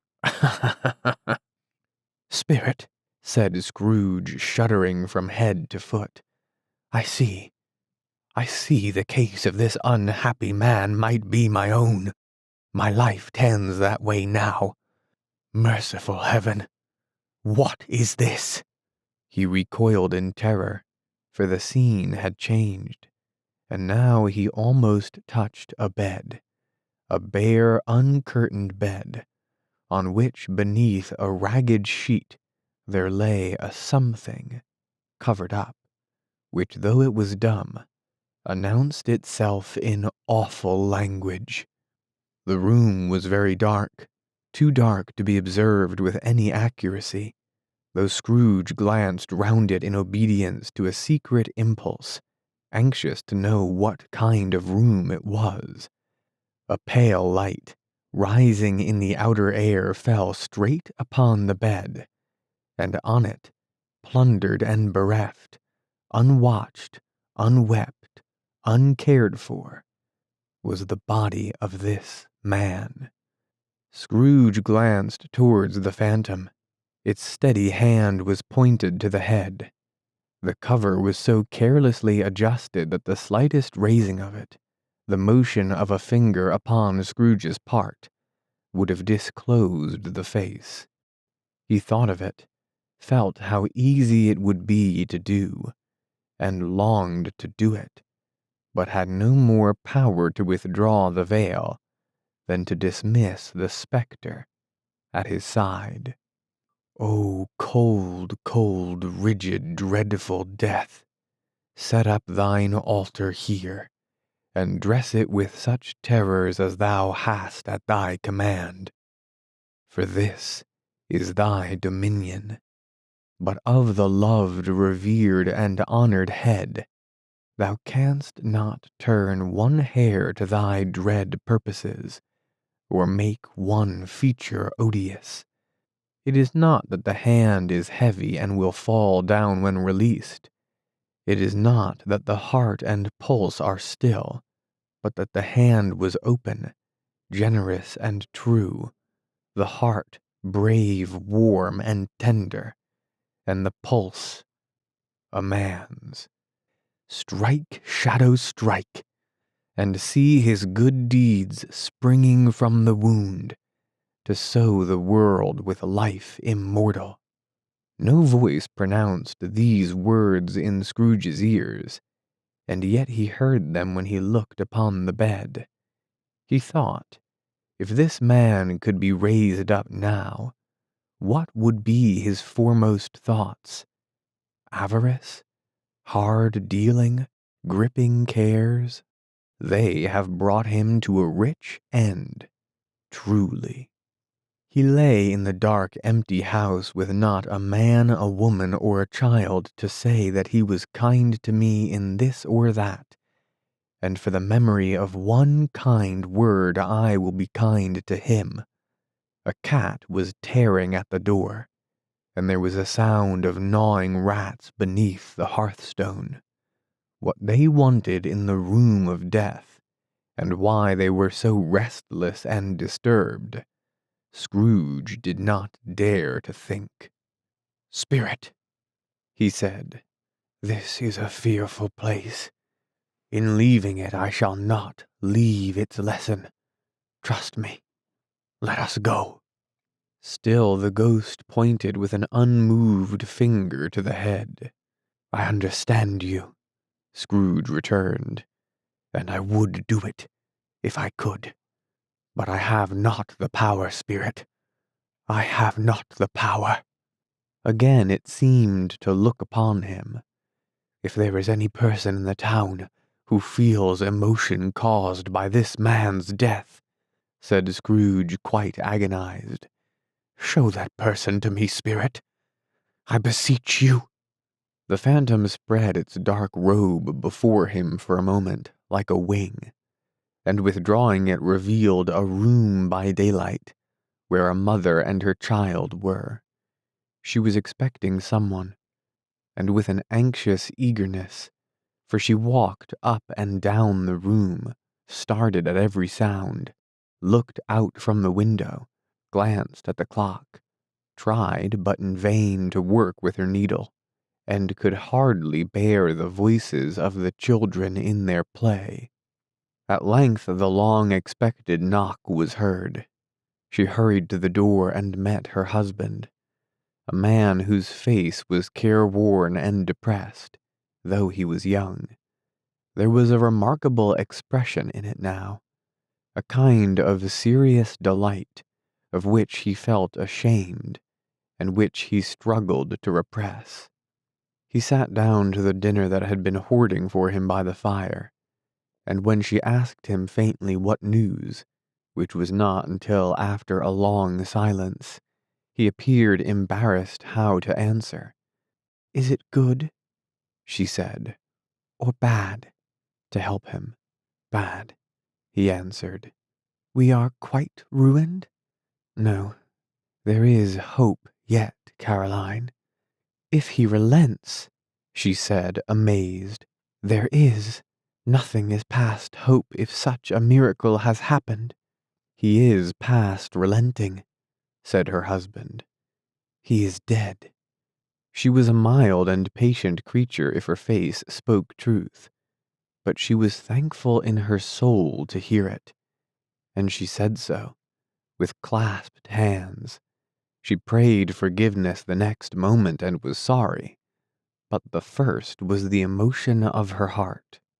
"What the half-drunken woman who I told you of last night said to me, when I tried to see him and obtain a week's delay, and what I thought was a mere excuse to avoid me turns out to have been quite true. He was not only very ill, but dying then. To whom will our debt be transferred? I don't know. But before that time we shall be ready with the money. And even though we were not, it would be a bad fortune indeed to find so merciless a creditor in his successor. We may sleep tonight with light hearts, Caroline.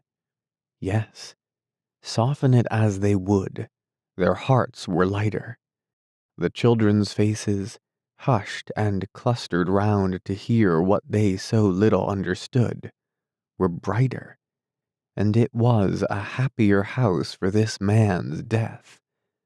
The only emotion that the ghost could show him, caused by the event, was one of pleasure. "Let me see some tenderness connected with a death," said Scrooge, "or that dark chamber spirit, which we left just now, will be forever present to me." The ghost conducted him through several streets familiar to his feet, and as they went along Scrooge looked here and there to find himself, but nowhere was he to be seen. They entered poor Bob Cratchit's house, the dwelling he had visited before, and found the mother and the children seated round the fire. Quiet, very quiet. The noisy little Cratchits were as still as statues in one corner, and sat looking up at Peter, who had a book before him. The mother and her daughters were engaged in sewing, but surely they were very quiet. And he took a child and set him in the midst of them. Where had Scrooge heard these words? He had not dreamed them. The boy must have read them out, as he and the spirit crossed the threshold. Why did he not go on? The mother laid her work upon the table and put her hand up to her face. "The color hurts my eyes," she said. The color? Ah, poor Tiny Tim. "They're better now again," said Cratchit's wife. "It makes them weak by candlelight, and I wouldn't show weak eyes to your father when he comes home for the world. It must be near his time." "Past it, rather," Peter answered, shutting up his book. "But I think he has walked a little slower than he used these few last evenings, Mother." They were very quiet again. At last she said in a steady, cheerful voice that only faltered once, I have known him walk with Tiny Tim upon his shoulder very fast indeed." "And so have I," cried Peter. "Often. And so have I," exclaimed another. So had all. "But he was very light to carry," she resumed, intent upon her work, "and his father loved him so, that it was no trouble. No trouble. And there is your father at the door." She hurried out to meet him, and little Bob in his comforter, he had need of it, poor fellow, came in. His tea was ready for him on the bob, and they all tried who should help him to it most. Then the two young Cratchits got upon his knees, and laid each child a little cheek against his face, as if they said, "Don't mind it, father. Don't be grieved." Bob was very cheerful with them, and spoke pleasantly to all the family, and praised the industry and speed of Mrs. Cratchit and the girls. They would be done long before Sunday, he said. "Sunday? You went today, then, Robert?" said his wife. "Yes, my dear," returned Bob. "I wish you could have gone. It would have done you good to see how green a place it is. But you'll see it often. I promised him that I would walk there on Sunday." "My little, little child," cried Bob. "My little child." He broke down all at once. He couldn't help it. If he could have helped it, he and his child would have been farther apart perhaps than they were. He left the room and went upstairs into the room above, which was lighted cheerfully and hung with Christmas. There was a chair set close beside the child, and there were signs of someone having been there lately. Poor Bob sat down in it, and when he had thought a little and composed himself, he kissed the little face. He was reconciled to what had happened, and went down again quite happy. They drew about the fire and talked, the girls and the mother working still. Bob told them of the extraordinary kindness of Mr. Scrooge's nephew, whom he had scarcely seen but once, and who, meeting him in the street that day, and seeing that he looked a little, just a little down, you know, said Bob, inquired what had happened to distress him, on which, said Bob, for he is the pleasantest spoken gentleman you ever heard, I told him, I am heartily sorry for it, Mr. Cratchit, he said, and heartily sorry for your good wife. By the by, how he ever knew that, I don't know. Knew what, my dear? Why, that you were a good wife, replied Bob. Everybody knows that, said Peter. Very well observed, my boy, cried Bob. I hope they do. Heartily sorry, he said, for your good wife. If I can be of service to you in any way, he said, giving me his card, that's where I live. Pray come to me. Now it wasn't, cried Bob, for the sake of anything he might be able to do for us, so much as for his kind way, that this was quite delightful.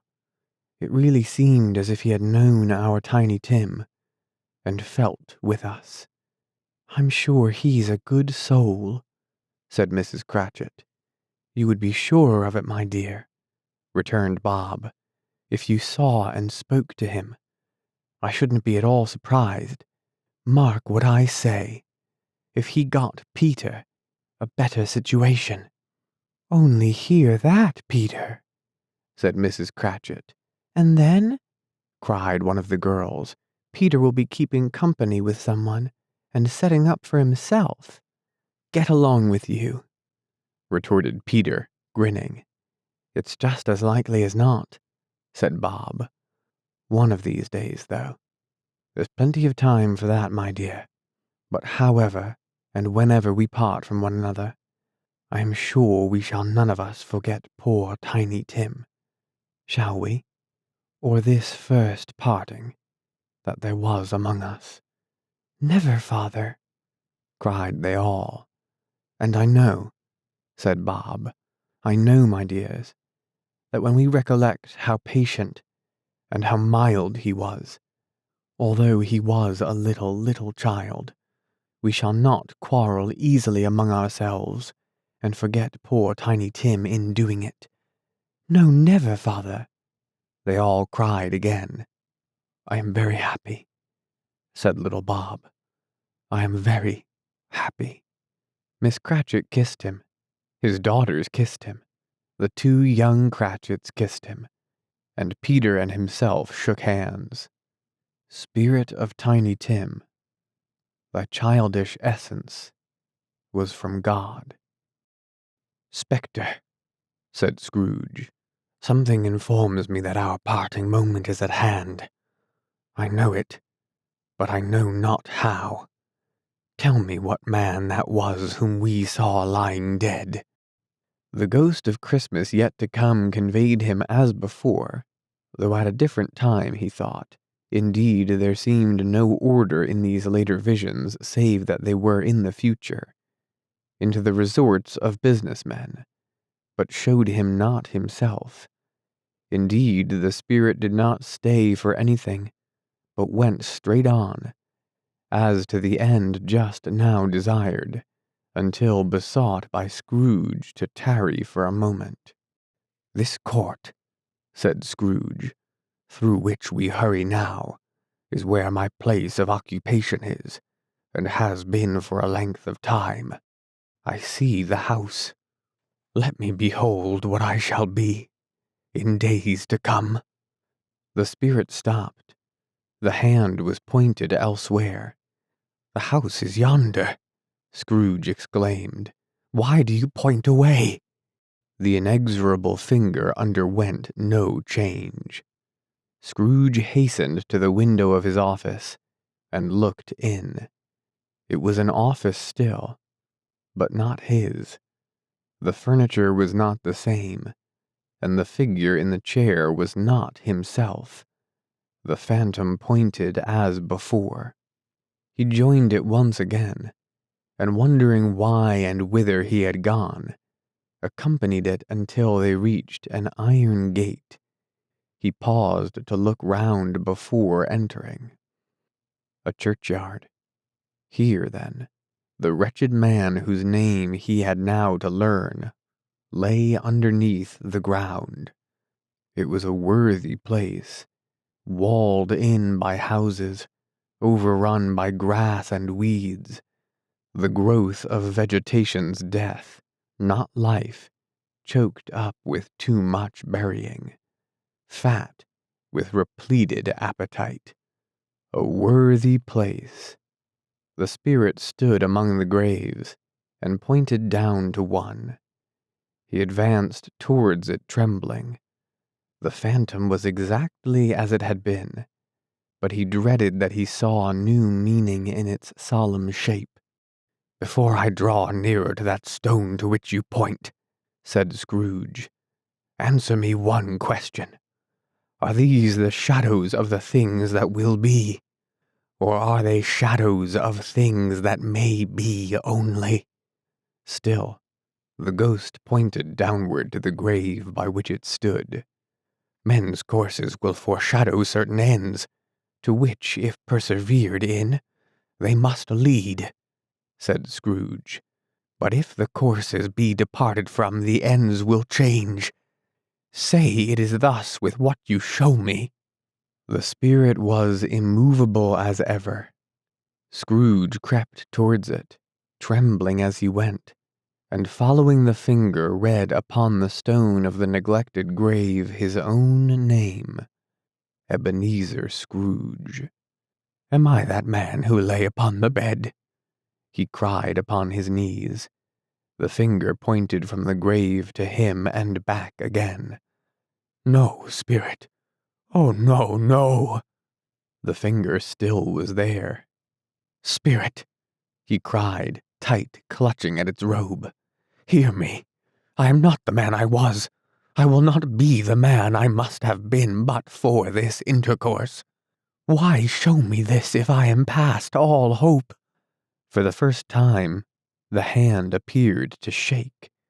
"Good spirit," he pursued, as down upon the ground he fell before it. "Your nature intercedes for me and pities me. Assure me that I yet may change these shadows you have shown me by an altered life." The kind hand trembled. "I will honor Christmas in my heart, and try to keep it all the year. I will live in the past, the present, and the future. The spirits of all three shall strive within me. I will not shut out the lessons that they teach. Oh, tell me I may sponge away the writing on this stone." In his agony he caught the spectral hand. It sought to free itself, but he was strong in his entreaty and detained it. The spirit, stronger yet, repulsed him.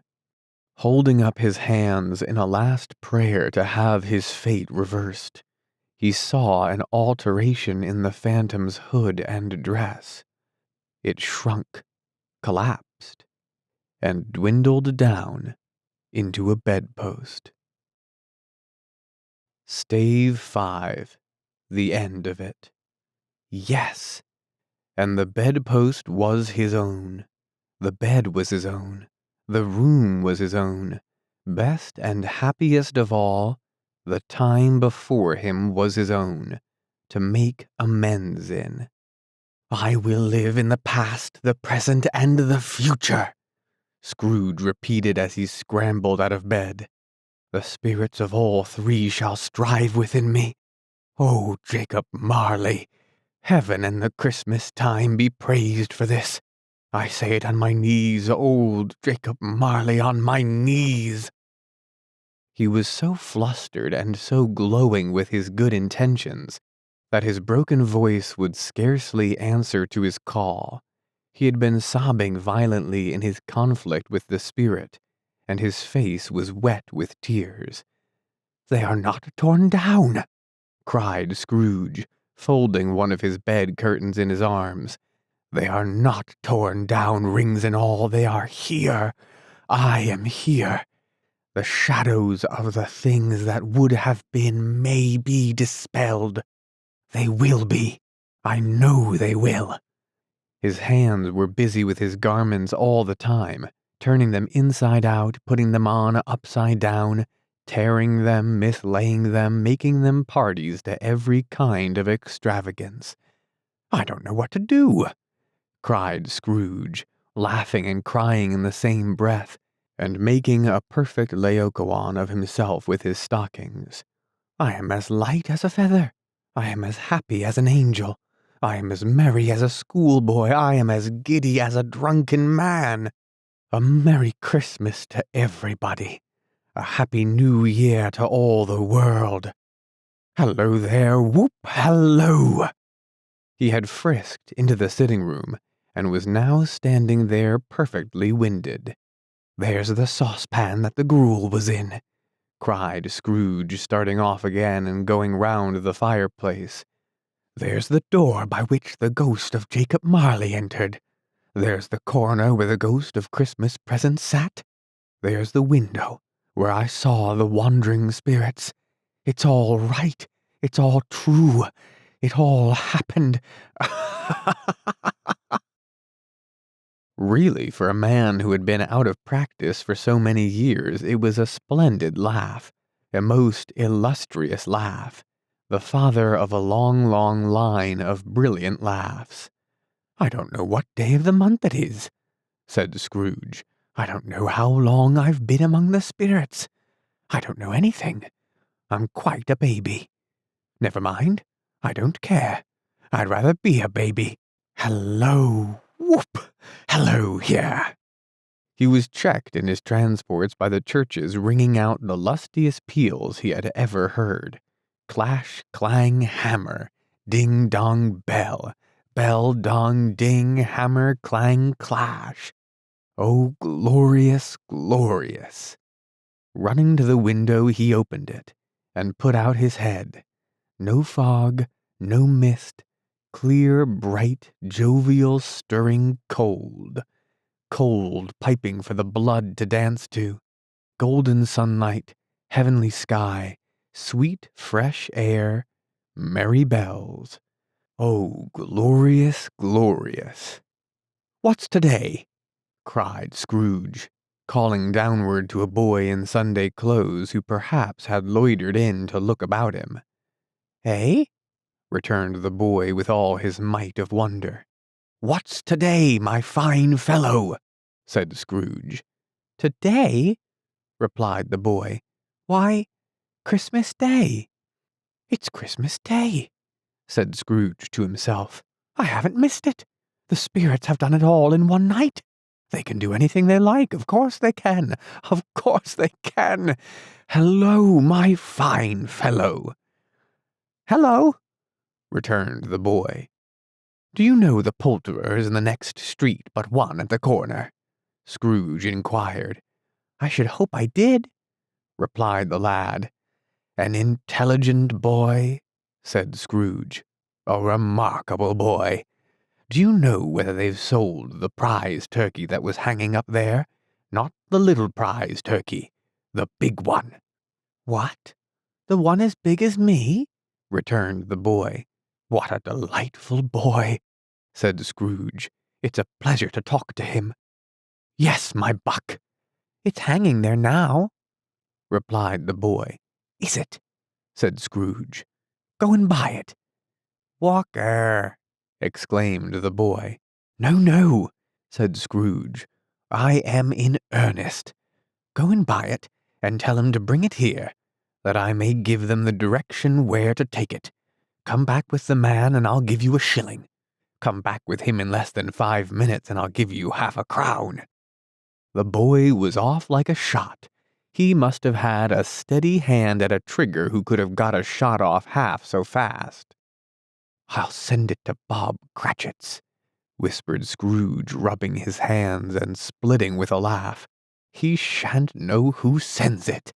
It's twice the size of Tiny Tim. Joe Miller never made such a joke as sending it to Bob's will be." The hand in which he wrote the address was not a steady one, but write it he did, somehow, and went downstairs to open the street door ready for the coming of the poulterer's man. As he stood there waiting his arrival, the knocker caught his eye. "I shall love it as long as I live," cried Scrooge, patting it with his hand. "I scarcely ever looked at it before. What an honest expression it has in its face. It's a wonderful knocker. Here's the turkey. Hallo! Whoop! How are you? Merry Christmas." It was a turkey. He never could have stood upon his legs, that bird. He would have snapped 'em short off in a minute, like sticks of sealing wax. "Why, it's impossible to carry that to Camden Town," said Scrooge. "You must have a cab." The chuckle with which he said this, and the chuckle with which he paid for the turkey, and the chuckle with which he paid for the cab, and the chuckle with which he recompensed the boy were only to be exceeded by the chuckle with which he sat down breathless in his chair again, and chuckled till he cried. Shaving was not an easy task, for his hand continued to shake very much, and shaving requires attention, even when you don't dance while you are at it. But if he had cut the end of his nose off, he would have put a piece of sticking plaster over it and been quite satisfied. He dressed himself all in his best, and at last got out into the streets. The people were by this time pouring forth, as he had seen them with the ghost of Christmas present, and walking with his hands behind him, Scrooge regarded every one with a delighted smile. He looked so irresistibly pleasant, in a word, that 3 or 4 good-humored fellows said, "Good morning, sir. A Merry Christmas to you." And Scrooge said often afterwards that of all the blithe sounds he ever heard, those were the blithest in his ears. He had not gone far, when coming on towards him he beheld the portly gentleman, who had walked into his counting-house the day before, and said, "Scrooge and Marley's, I believe?" It sent a pang across his heart to think how this old gentleman would look upon him when they met, but he knew what path lay straight before him, and he took it. "My dear sir," said Scrooge, quickening his pace, and taking the old gentleman by both his hands. "How do you do? I hope you succeeded yesterday. It was very kind of you. A Merry Christmas to you, sir." "Mr. Scrooge?" "Yes," said Scrooge. "That is my name, and I fear it may not be pleasant to you. Allow me to ask your pardon, and will you have the goodness—" Here Scrooge whispered in his ear. "Lord bless me!" cried the gentleman, as if his breath were taken away. "My dear Mr. Scrooge, are you serious?" "If you please," said Scrooge. "Not a farthing less. A great many back payments are included in it, I assure you. Will you do me that favor?" "My dear sir," said the other, shaking hands with him, "I don't know what to say to such "Don't say anything, please," retorted Scrooge. "Come and see me. Will you come and see me?" "I will," cried the old gentleman, and it was clear he meant to do it. "Thank ye," said Scrooge. "I am much obliged to you. I thank you 50 times. Bless you." He went to church and walked about the streets, and watched the people hurrying to and fro, and patted children on the head, and questioned beggars, and looked down into the kitchens of houses, and up to the windows, and found that everything could yield him pleasure. He had never dreamed that any walk, that anything, could give him so much happiness. In the afternoon he turned his steps towards his nephew's house.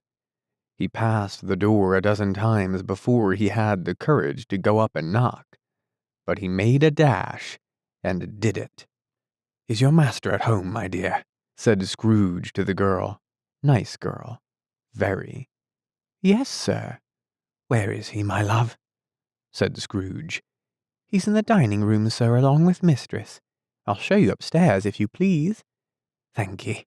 He knows me," said Scrooge with his hand already on the dining room lock. "I'll go in here, my dear." He turned it gently, and sidled his face in round the door.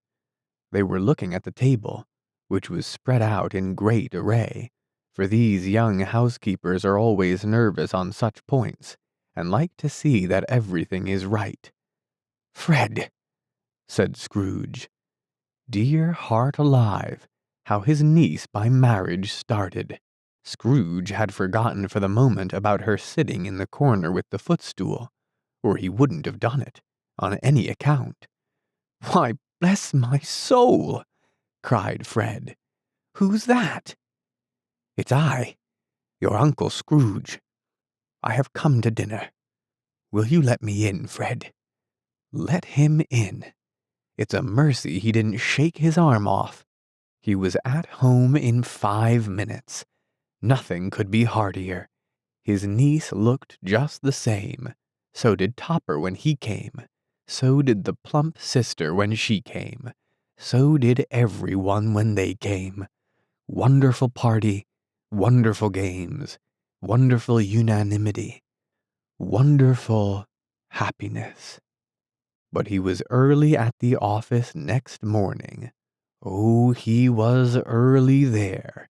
If he could only be there first and catch Bob Cratchit coming late. That was the thing he had set his heart upon. And he did it. Yes, he did it. The clock struck 9.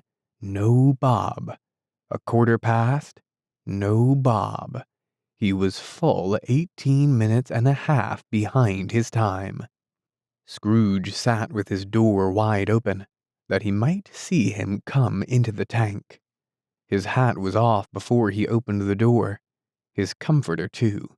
He was on his stool in a jiffy, driving away with his pen as if he were trying to overtake 9 o'clock. "Hello," growled Scrooge in his accustomed voice as near as he could feign it. "What do you mean by coming here at this time of day?" "I am very sorry, sir," said Bob. "I am behind my time." "You are?" repeated Scrooge. "Yes, I think you are. Step this way, sir, if you please." "It's only once a year, sir," pleaded Bob, appearing from the tank. "It shall not be repeated. I was making rather merry yesterday, sir." "Now I'll tell you what, my friend," said Scrooge. "I am not going to stand this sort of thing any longer.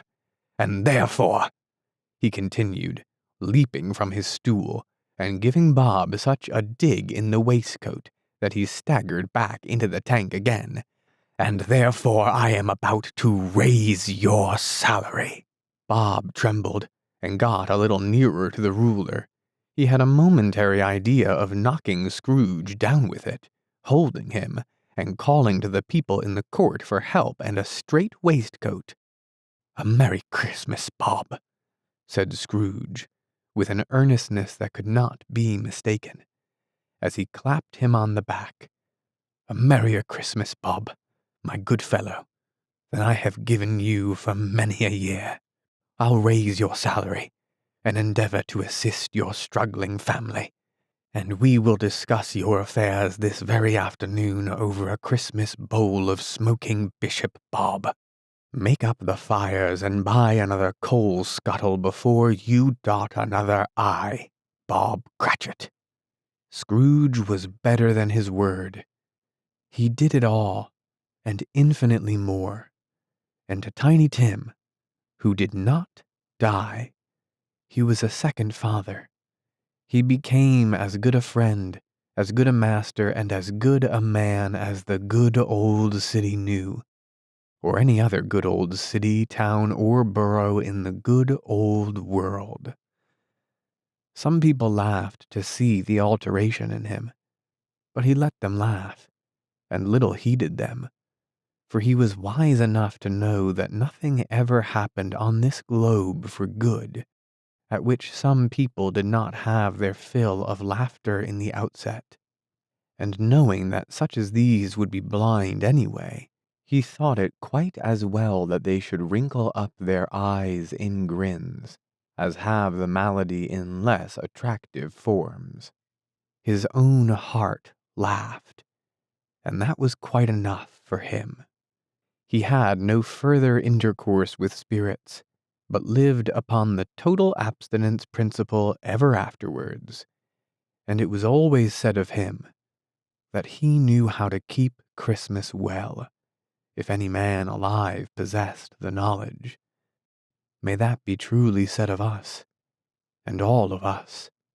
And so, as Tiny Tim observed, God bless us, everyone.